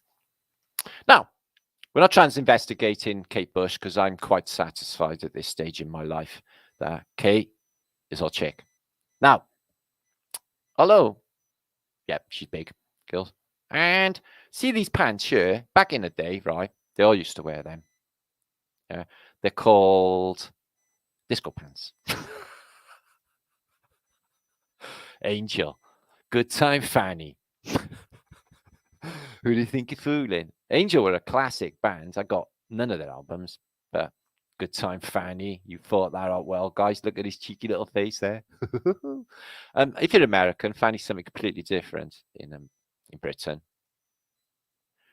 We're all dead. This guy, he's nailed it already. They know. Somebody out there actually knows. Nah, we're all dead. I'll tell you where they are, walking around. He touched me, Ambassador Quartet. Where did he touch you? Keep it gay. Conversational music. High fidelity. Don't do this at home, and this is not good advice. What? Look at them. They got weird eyes, haven't they? What are they saying? Keep it gay. Songs for gay dogs. Paddy Roberts. Is that Skinner? No, they do get them, guys. I remember once, on one occasion, in my street, I lived in a little cul-de-sac when there was 2 dogs shagging in the middle of the street. And my mother wouldn't let me out, obviously, and all the kids in the street couldn't go around playing because they were there all afternoon. You know, 2 gay dogs. I ain't even joking. Something wrong with them. All my friends are dead. Freddie Gay. Yeah, mine too, Fred. Get over it, mate. Turn to church. They'll sort you out. So this is a Christmas card from Germany. Is it a bit improper? Is it a bit awkward? What we got going on is kids on a rocking horse, and there's Satan on his back with a bag of fruit, licking his long tongue, and he's got chains, and the kids are like, holy fuck. Happy Christmas in Germany, eh? Here's another German Christmas card. Please don't eat me, Satan.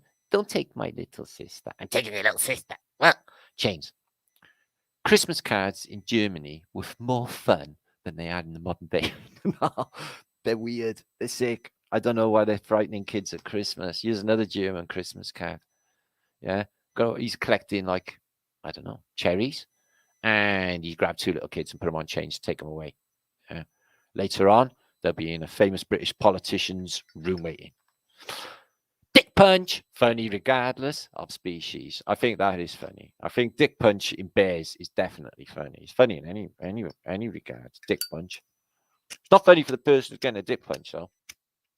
Just saying. Dick kick is worse. Or that bone between the dick and the bum. That really fucks you up. Winnie the Pooh has explosive diarrhea.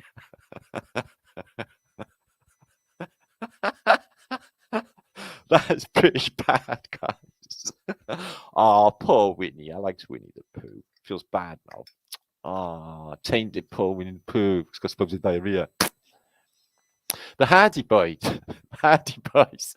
find a really nice butt plug. Homoerotic adventure in the classical Disney fashion. What? I'm sorry, it's Walt Disney. You know what they're like? Walt Hitler. Anal Indian takeaway. Home delivery. Why is she stood outside like there, like that? They do a lovely curry. Oh, man. Ass burner.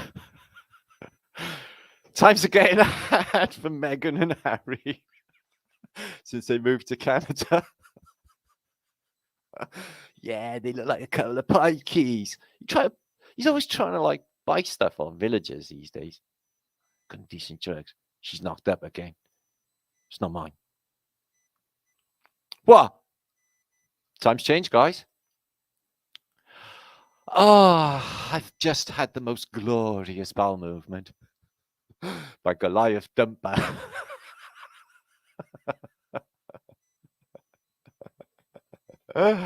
Oh. Two things better than a good shit. Good shit and a good shit. Adventures in masturbating. 24 full-width pages. Leakage horror. No, that's not very nice. But probably worth a read. The case of the overcomplicated bong. Jilly?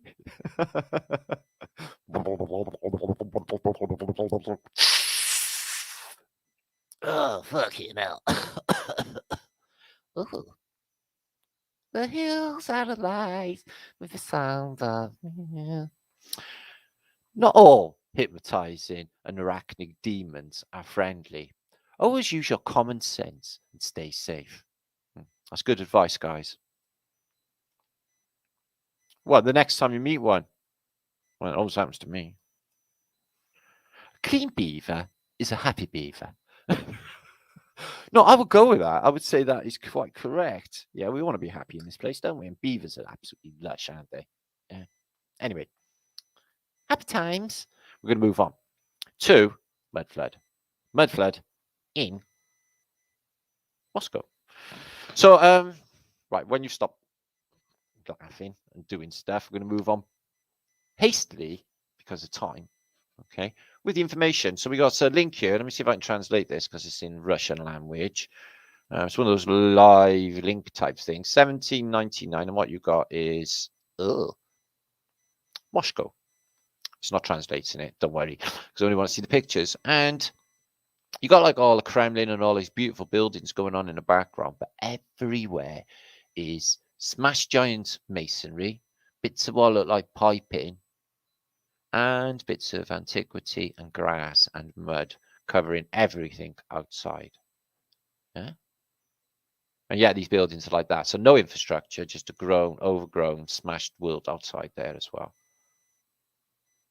And that's Moscow. And on the river in Moscow, look at these defenses or whatever they are, the river water defenses. So we've posted many times. There's brilliant mud flood evidence in a lot of Moscow. Most of the buildings way deep, and you got this giant bit of land in between in the Kremlin, between the river, well, whatever's on this side, and you got like all mud there, right the way up. Look, to, the doors down there, and the mud and grass comes all the way to the top of the wall on that side. And again, smashed world, big giant classical masonry. Not long after reset, I would say. And you got some groovy costumes, look. That buttress there on that building, holding that up apparently, and then it's just mud that high. And that looks like that wicker fence looks like an artificial cofferdam to keep mud in, if you ask me. The size of this masonry from the old world. So this link can be translated, I guess, but it's a mudflood link, and it shows you early Moscow, giant classical world, all supposed to be not far off, built a lot of it, and it's just completely wrecked outside. Look at that for beautiful. We built that, all that beautiful ornate railings, and outside is just mud and shit. That doesn't ring true. For any of the antique world, look at that. Absolutely fantastic stuff. Again, it's mud. Beautiful. Look at the colour on that. Whew, that might be just me. So, Mudflood Mosque, I'm going to pass them to you. I'm not going to go on too much for them because I've got much better juice, but they are really nice. And it's really good evidence. You can dig in a little bit more in your own time because I need to get on. Now, in Kirshter's books, which I post on many times, okay, these are like, 18th century texts. And what they're showing is moving pictures, movies, okay? And as you can see here, you've got moving pictures on a wall. So not unlike what you get in the modern day with projectors, but hundreds of years ago. I'm wondering what the context of their stuff was. Okay, here's Kirshter's Metamorphosis machine. Okay, and it was exhibited in 1671. And Spectre could see himself in a mirror, reflect his body, appears a sun or head of an animal. So it's a type of camera obscura, so we can see what's outside in there on a wheel. So they were really thinking about stuff, these people, weren't they? Especially Kirschter. That's some more alchemical coding. Hermes Trismegistus. Seems to be a bit of a problematic. Again, look what we got in the background. Is that a phoenix or is that a dragon? Could be a dragon. Crocodile. And a link to Osiris. Excuse me. And Weird Faith. So this is the writing on the wall. Goddage. Shit! He's only turned up and put his name on a wall. What's the chances? I'm a lucky man. I don't know what that is. Excuse me. Apart from checkerboard floor. So yeah, I'll give you this link. It shows you camera obscuras. This is the sort of image that he could see. A cylindrical image. So it's definitely movie-age going on. And when you do this on a cylindrical thing on a page, on a picture, you put a tube, it brings it back into the normal shape. So how they do it is beyond me. I bet there's a lot of thought gone into it, but again, a type of projector. Again, with the eagle with the wings open, Kirschter always use this. Again, because he knows it's the same code as we actually, beyond a shadow of a doubt prove, guys. And again, camera obscura, reflection of some light parabulum back into some sort of vessel, some sort of projection again. So it's just like a camera, if you like. And it's got a slide. You know, one of those ones you had, a little plastic one, you could watch slides of beaches and stuff or what have you, click it. Just like that, but only hundreds of years ago, apparently. So yeah, we've talked about this many times. We know about camera obscura, we know about Michelangelo, and we know about Kirschter. So when you're watching your televisions, communications and everything, you just think nothing new under the sun. They had all this shit hundreds of years ago. Now, 925 of you watching. Thanks for popping by. Teleport that says Silver 11 Lou. Good one. So these are good mud flood images. These are of the Holy Land, 1800s, nice and early. And I'm going to share them with you now, as long as Gallica doesn't do one, but they are fantastic. I'll share these as well. Come on, you bastard. Sorry, I should have downloaded these images and done them individually. So yeah, please share this out. Alexandra Palace. And it's not loading, is it? They just know. Sorry. If it doesn't load, I'm just going to pass them to you. I'm going to just have to move on. I've got plenty to show you anyway. Okay, it's Egypt and it's the Holy Land showing you on mud flood. But it's not going to load because Gallica's a motherfucker. Excuse my French. Is a pain in the ass. Anyway, there is Marco Polo's trips, which I talked about at the beginning of this vlog. I will link this up. You can read about his Chinese dragon, experiences and his statements of what it looked like, Japanese idols and everything else, all in here. Really interesting. I covered Nagasaki there. And all the things he's seen, Tartary included, is in this. Okay, Marco Polo's visits to Tartary as well. And I'll link that in the description box below this video. We're moving on. Now, this came up today on my news feed. The Queen may not, meaning will not, be seen until February as health fears continue. So she's like not going to be seen in public is because they are biding time because of what they're doing with ongoing happenings. And they don't want to like just blurt it out like a couple of months after Kingy Thumbs has popped his royal clogs and say now her Royal Highness has popped her royal clogs as well straight after, because there's a lot of people. It'd be like, it's a big do, when, the Queen dies and they bring in a new monarchy. And they can't really, when they're planning a new crazy lockdown, have everyone gallivanting out in London, waving little flags that they pay or something to pretend that anyone actually gives a fucking shit anymore. Okay?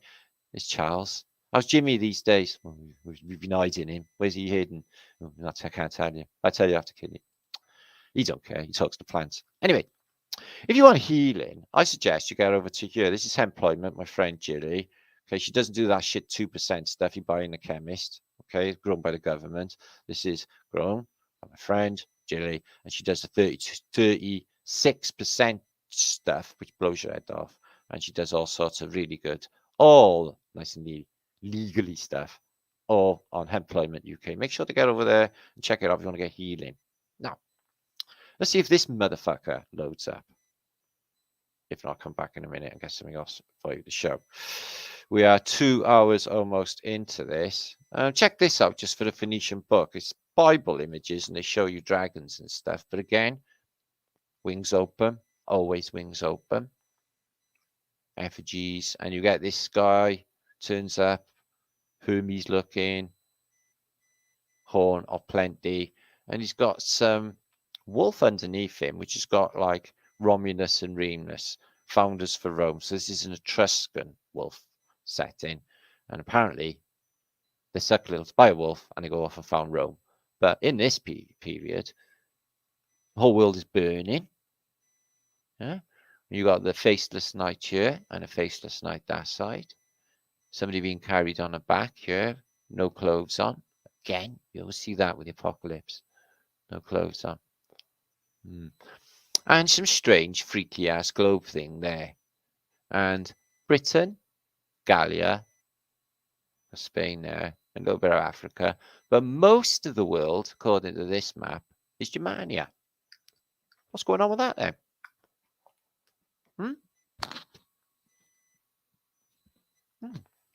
I do not know. I'd love to be able to go through some of this. Let's just see if I get away with it. Maybe. Kind of what? So yeah, it's the Book of Caesars. Now, somebody said in my comments earlier they thought that Caesar is different personification through reality. Christ and other ones have been proposed, and maybe not so good. Flavius. Now, I think he's Flavius because Flavius was also a bastard as well. Eagle, wings open on his chest. And it's Phoenician on his knee. And it's all Phoenician. So Caesar, and you get all of the Augustus Caesar as well. He's got an orb. And is that a bath? Seems to be a load of naked people or something again. But it is Rome. What's with the tents as well? Why do you have tents when you've got architecture like that anyway? Makes no sense. Tiberius. Oh, yeah, he's another right nutcase. The whole world. Modern. I think this is all like pretty recent. They seem to know what they look like. And he's Caligula. He's got the fasces. See? That's what that signifies, is the fasces. Electromagnetic technology, the power and the ability to turn countries to dust. Dust. Deatomize places. Claudius. No, it's not as bad as Caligula. He's got his likes to have a little pretend battle apparently in water. Same as the Flavian dynasty. They're a bit nutty. Nero fiddled his Rome burnt, so he caused a vibrational quality which made Rome burn. He just stood there. Nothing's going to happen to him. Fiddled by Rome burnt. Strange, eh? And then it's then again later. So yeah, he was another nutcase, wasn't he? Apparently, like psycho, like Caligula. Galba, don't know this one, if I'm honest. Oh, everyone's massacring everyone, chopping heads off, slitting throats. So's the way of the classical world. Happy times. Yeah. Otho. I tell you what, I offer you. And what else we got? Petilius. And they're all like on a little pile of mud statue. I don't know what's going on with that. Vespasian. So he's the guy who makes the Colosseum. Takes it after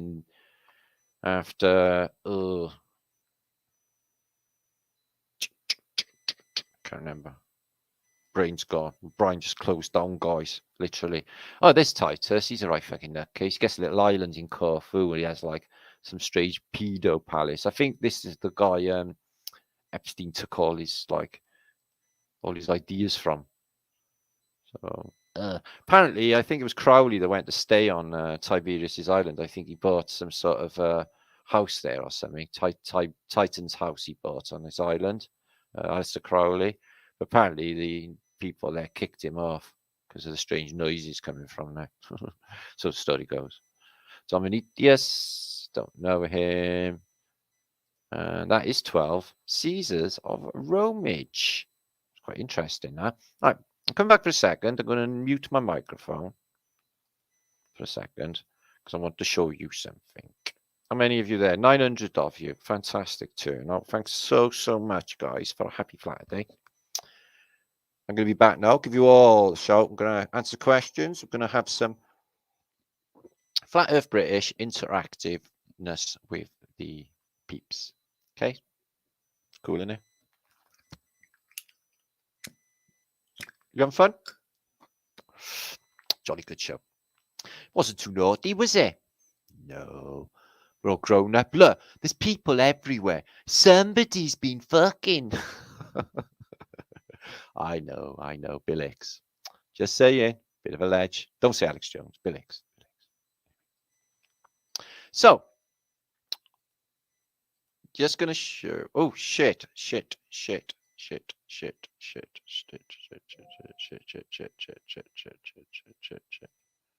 sharing. See, if I'd have done that about a year ago, I'd have basically got sniped, or 2 years ago, by literally psychopathic trolls. Mute my microphone.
Well, that was nice. That was quite prophetic because that was like a year or so before any bullshit or lockdowns, guys. And it talks about what if we get reset again, sort of suggesting the fall of any monarchy and things like that. So yeah, that was the first book, just caused us troubles. Thank you, Nora. It's quite not really, not us, them. Just saying. Nora, good to see you. Lovely visuals. Yeah, it's very trippy. It's lovely. That's what I paid. It's quite a moving little video there, and good little advert from Bookage or Bookages. Steve Dickinson, good to see you, my friend. Or was it just written by recent historians? Well, we can't actually prove anything because we weren't there, can we? We can just trust our sources. Cross-referencing is important. If you find as many corroborations, you usually meet somewhere in the middle, then you go with it. Then this is how detective work's done. But yeah, it could have been thought out by think tanks stuff. Yeah, some of it is highly suspicious. Thank you, Salt. Good to see you. Elaine, good to see you. That was great. So I hope you all enjoyed magical Flat Earth British Flatterday night. Made my effort. I'm going to be back 8 o'clock Wednesday for another episode with Ross, Hidden British Histories, Ross, because we never actually got to talk about the stuff we were going to actually talk about because we had just so much information. So that's going to be fab. So that's 8 o'clock GMT coming Wednesday. So Joe Shields from Boston. Good to see you in Boston, broski. Ben Andre, Musi, super duper, he says. Matthew Joseph, Swahit. Jilly Proof. That is Jilly, who's just shown on the linkage for your CBD, so you don't have to take any medication and you can feel get rid of your arthritis pain. If you're living in Britain and you're cold, you definitely probably got some if you're a bit older. Don't forget your towel. Yes, number one rule in Hitchhiker's Guide to the Galaxy is you can't go anywhere without your towel. Quite aware of that, Margaret. Okay. Vibes. So when the Exodus does happen, make sure you got a towel. Okay. Resonance frequency, levitation. You know it's spa. What a beautiful video blurb. Oh, thank you, Lindsay Ashcroftage. Epic, says India. So you lot are easily pleased, aren't you? I'm really pleased. So pleased. Cat hat. I love the flat Earth model in this video, and me cat. It always makes my heart go pitty patty because it's just like that moment when it's like, fuck, yes, of course. It really at this stage of the game just really is agonizing to think the shit that they believe without even scratch testing it or even sniff testing it and seeing if any of this are real. Just impossible things that they propose. Impossible. Like all of it. You know, Earth's atmosphere with no separating barrier. Water is always flat. Yeah. Rising comes up to eye level. It's just 1,000 things. And plus, I know I'm not spinning. I feel that I'm still not going at squillion miles an hour in different directions. I throw up on an elevator. I was worst seaman in the world for puking up. So they reckon if you haven't had the jab itch in the future, now for my recollection, right, is this. If everybody has the jab, there'd be no one left to have a pure source of blood from. So them would require for some not to have it because they would need some uncontaminated by previous jabs. Does that make sense? So, going on that, how much are they offering? Yeah. What about sperms? Yeah. Pure sperms. Yeah. You could sell them at maybe $10 a sperm. No, that'd be like a couple of billion, $1 trillion. Just maybe 10 grand a cc. That's 10 cc's. Don't worry about it. Just don't worry. It makes myself happy. Anyway, Denise Max, good to see you. Gratitude heart space. Gratitude to you as well for bringing vibration. Thank you so much. Lobo. This world sucks. Sheep must leave this world. Yeah, I know, Lobo. They're not the world. The world is fantastic. It's not the world that sucks. It's just the people in it. Yeah, the greedy, weak, needy people in it. The world is fantastic. You've been to the beach, walked along the coast, been to the woods, the trees, the energy when you leave the forest. That's not sucks. That's brilliant. It's them that suck. And it's not their fault either, because they're products of social engineering, and it was all really cleverly done, and everything was a trick. And they don't even know where they are. They don't even know about the illusion. They're told often enough, but they just don't get it, because it's fantastical, maybe, but it's not. This is how we do magic. This is how we've been able to do magic and great things. Joe Gifford is realizing the illusion. It's brilliant. Magic. Oh, Margaret. Flo. Hi, Flo. That's what we've been doing, breaking the spell. Every time, every episode, you just feel it. Every single Flatearthbritish episode that just breaks the spell. More and more and more. Got him up against the ropes, giving him uppercuts, jabbing him away. So, oh, does that hurt you, motherfucker? Oh, yeah, you do. Rudy and the Dogs, Maximus Bolloxus, who wanks higher than anyone in row. Can you post the video link in chat, Martin? Of course I can, Petal. It's the advert on Martinliedtke's channel. Put it there for you. So that's our video. Just click the video and you can watch it. Got a new one India made for my new book as well, which is there if you don't know. Okay, apparently as well, according to my phone, yeah, that's my new book. It's fantastic, by the way. I absolutely love my book. It's fucking brilliant. I gave if you are watching Megan, this lady works, her and her boyfriend, he runs a chip shop, and I gave her a copy of my book back, my last spare one actually, back a couple of weeks ago. She's been reading. Okay. And some fella I was talking to only 2 days ago, he's really enjoying it. It's like, it's different, you know, for people who don't know any of this information. It's like really, really mind-blowing, engrossing stuff. And it's something, you know, with this, it's only questions, see. You know, I'm not preaching or dictating. I'm saying this, go off and research it for yourself and find out if this shit is true. And then you find that it is. So, looks. Matters, nice to see you again, my friend. Squizzle Sniperage, who's giving regards to Dragon Sageage. Catich, Dragonage. Oh, Dragon. It's a very dragony night tonight, isn't it?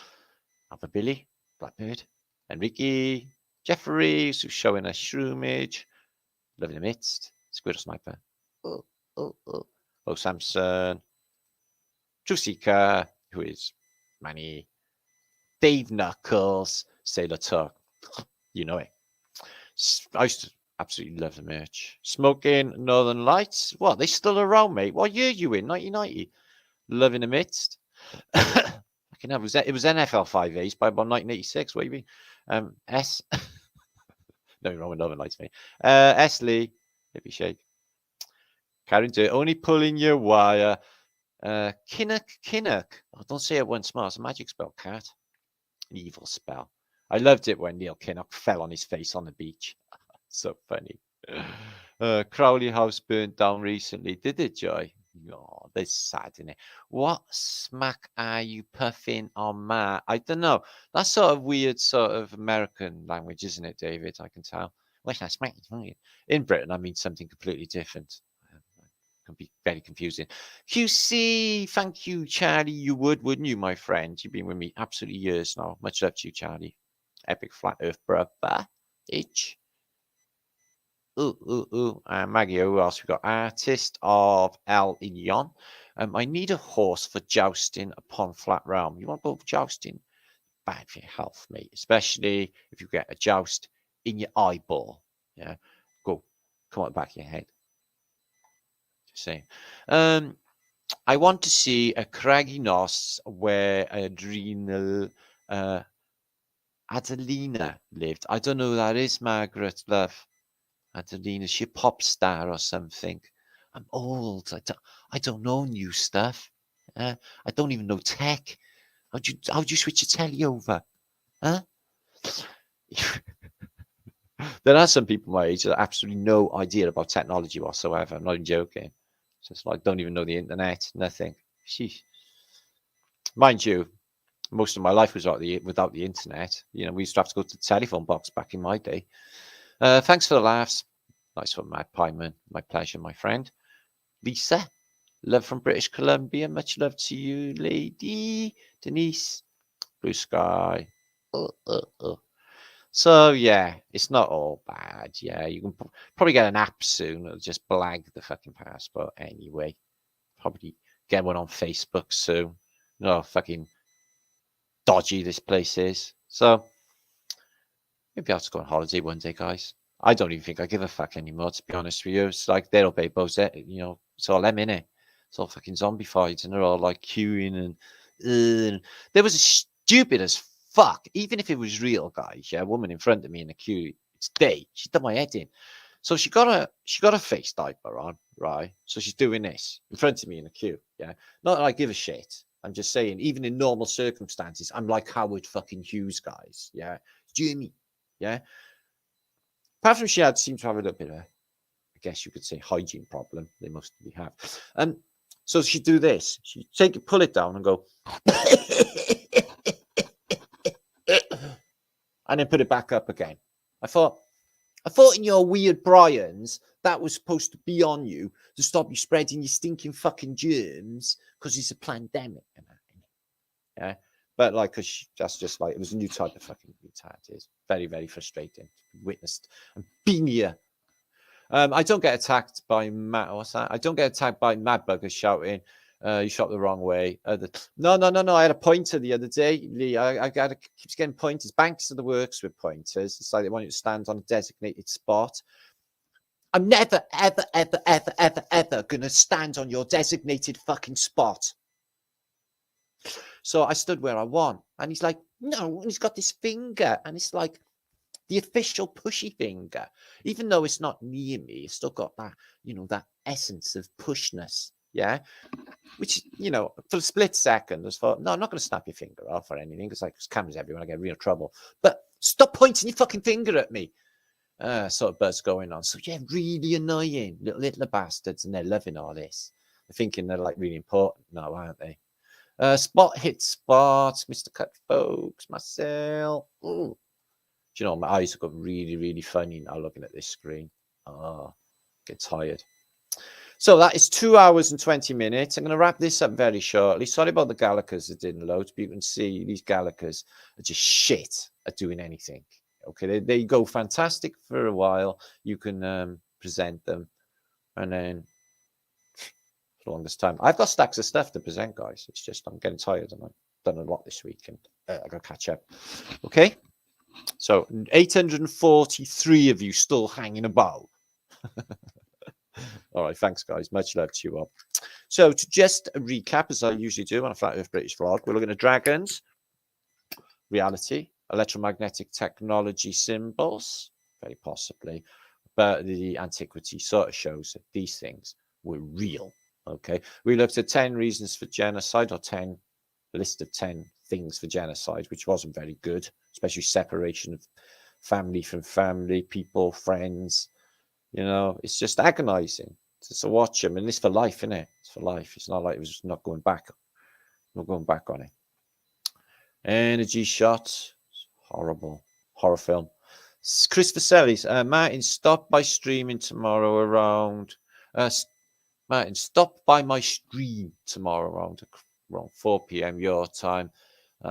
It would be awesome. Well, I'll try and make an effort then, Chris. Now you've said. There's a few little hangouts. I don't watch many videos. People can send me links, but you know, if I was to look at most of the links people send me, I would go completely insane because it's all negative intent to do with all the bullshit in the world. I can't look at any of it. So I politely say thank you, but most I can't. Unless it's like to do with this field and that. I just ain't fucking doing it, guys. Can't put my head there, sorry. Tommy G Poetry, more than hanging about mats, swinging off the rafters. You're on a good time then. Oh, I got to get another Flat Earth British meet going. That was fantastic. We had 300 people free, no masks, hugging. It was a fucking energy I really missed after. It's such a high, feeling fantastic with all your friends, fam, basically. And then, it sort of drops off. It's like, oh, I wish I could get that back. But it's all right because I know now that we just do this again, bring all the peeps together again. It's not a prerequisite for me to actually go to America lands anyway. I'd probably get in terrible trouble. And they wouldn't like me at the fucking customs anyway. They'd be giving me all sorts of problems. I just know they would. Unless I just blow smoke up their ass or what have you. George Washington rocks. Yeah. And all that. It might let me in then. It's like any country, and just like, yeah, man, you got the best shit ever. Yeah, you're in. Yeah. Love a Chrysler. You're in. Shady Ives, good to see you. One in the USA, please. I'd love to, but like I said, look, we'll see how things go, right? Okay, with the US thing going on, okay? Because at the moment, just not really feeling it. Gavstar legend, but I would like in the future. We'll see what happens. See how things pan out. Yeah. Elements of the movement are in flux at the moment. I need to sort their fucking shit out quick as soon as. And like, wake the fuck up. No time to waste. But like I said, who am I to say anything? Bandana Shama, Rudy, Cat. It's good, isn't it? You're on a good time, guys. We've had a good time right away through it all, haven't we? Nearly every vlog. I'm going to do a recap coming up to Crimbo time. Not that I celebrate Christmas because that would be satanic. And well, it's true.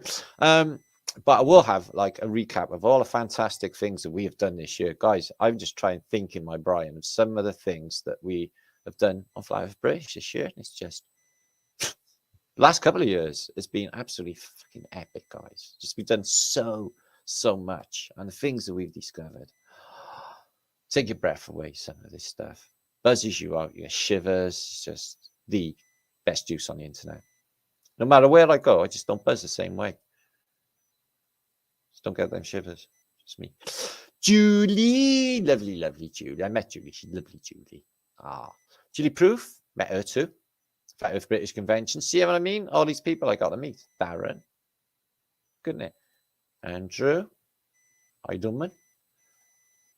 So, yeah, we had like a little hangout, little Glastonbury type atmosphere. Tunage, not really giving a fuck after the fantastic conventions, presentations, which got recorded, but I think because they were too fantastic, I think that they didn't want to let us have them. And Martin showing them in front of tens of thousands of people. Bit too good. That was really breaking stuff. That's the problem, I think. Fuck that. Best entertainment. You know it. The telly was always shit. They never had anything like this, did they, guys? And if they did, it would have been worth watching, but they never did, they? Bollocks. Except for Dad's Army, like, obviously, and a few others. But apart from Stepdaughter Son, apart from that, was all shit. Vibes. Love to all in chat. So I hope you all had, like, a nice chat family vibe going on and had a good time. I've been able to watch all. I usually look at the chat afterwards, try and catch up with what you're all saying. Any questions on that? Jamie Oakley's there in the house. Thank you for popping by, Jamie. Truth Seeker again. Another one. Oh, it might be the same one. It's difficult to know these days. Annie Taff. Look to you, Annie Taff, Eddie, and Slime. Daniel. They're using wheels to utilize the current round forward. Like this shit. A lot of people do. Anyway, stop wasting your time with life because it's not that much. I'm going to leave you to it. So it's 799. I could show you loads of videos. I got loads of recordings and that, guys, but I'm knackered. Thank you, Beth. Much love to you. Scatterbrain. That's a good name. I'm a bit like that now. Can't think properly. Can't engage my brain. Thirsty. Anyway, but that's 2.5 hours. That's fantastic. And I'll be back in a couple of days' time. St. George says 400k protest in Melbourne today. Yeah, I've seen some of it come up on my feed. They're everywhere, I know. But if you look in the Illuminati handbook for this type of thing, protest is on there. Ladybird. It's one of their control mechanisms. Let's get your number. Obviously. Him. And do you think they will turn the buildings back on? I think that the buildings have some mechanism in themselves, and still some of them now with the glass, the metal, people in them like batteries, creating a charge. But as for the Antiquity, I'm wondering what this place would be if it came back online. That old world tech, imagine it. It just blows my mind. Yeah, it'd be brilliant. Andrew, thank you. Martin's a cool dude. Trump best mate. Experimental Mountain Dog. Cheers, brother. Anyway, much love to you all, guys. Have a fantastic week. And I will be back in a few days' time with Ross for another visit to history. Okay, fantastic information. Did you enjoy that? Did you press the thumbs me up thing? The double thumbs if you've got more accounts. I'm cheeky, and donate as well to Flat Earth British. They do that on YouTube, so I've noticed as well. Okay, shot my backdrop. Yeah, not really getting. I'm sort of gone off green screen at the moment. I go through phases. It's like, oh, this is really fantastic, but then I thought to myself, well, I'm not so sure. There's enough green screens in NASA. Or Hollywood or Disney, so I thought I'd just leave it for a bit, and then I can design my own pretty little backdrops. Double flat thumbs, not star on, not star Brian. Thank you, Jenny. She loves my backdrop. There you are. It's much better when it's organic and personage. So all that flash crap, innit? Yeah, we don't all that bum fluff, do we? Just in wonder. So I hope you've had fun anyway. I've had fun. I've enjoyed tonight. It's been a cool Flatterday night again. Anyway. Ooh. Keep it real, man. I can't be any other way, so don't worry about it. Best backdrop, says Kat. Lovely. Oh, thanks, Kat. Roger, love you all. So yeah, if I'm gonna be switching off in the next couple of minutes. So if you want to say ta-ra to your Martin, let's do it now, and I can just bring you up on the screen for everybody to see. Plenty will watch this video. Okay. They got shit to do anyway. See you, Martin. All right, Dad, Deco. Thanks for popping by, my brother. Hope you enjoyed your night or afternoon where you are. Love you all. Thank you, Isabella. There you are. There you are. I hope you all had a good night and enjoyed yourself. Keep your vibration up. It's important. Okay. Don't listen to that bullshit in your head telling you negative shit because it's not your friend. Tell it to fuck off. Okay. And I hope be well. Sketches, comments. Esley, Devora. Yeah, my voice is just echoing around him with Brian now. I don't like that. Did you ever get that? I've been talking for ages. Thanks, Cam, my bruv. Much love to you as well. And make sure to get good shit like that off Wizard Raps and Minerals. And Justin, he's an absolutely lovely person. So it's money well spent, and it's for magical things as well. Effie Lex. Chris Duggan, sorry, my bruv. Invisible City, thanks to you as well. Love the dragon stuff myself as well, because I'm Welsh, innit? Got one on my flag, innit? Neil Chataway, good show, thank you. Can't wait for Wednesday. Yeah, but see you then. It'll be a real good one as well, because we've just got so much mind-blowing information. That gentleman is brilliant. Ross, Beth Bowers, we can definitely learn from one another. That's what we should be doing on the internet, which is what we're doing. Martinese Esquire, Martinaria, no, Martinese Esquire. It's you, Darren, like me.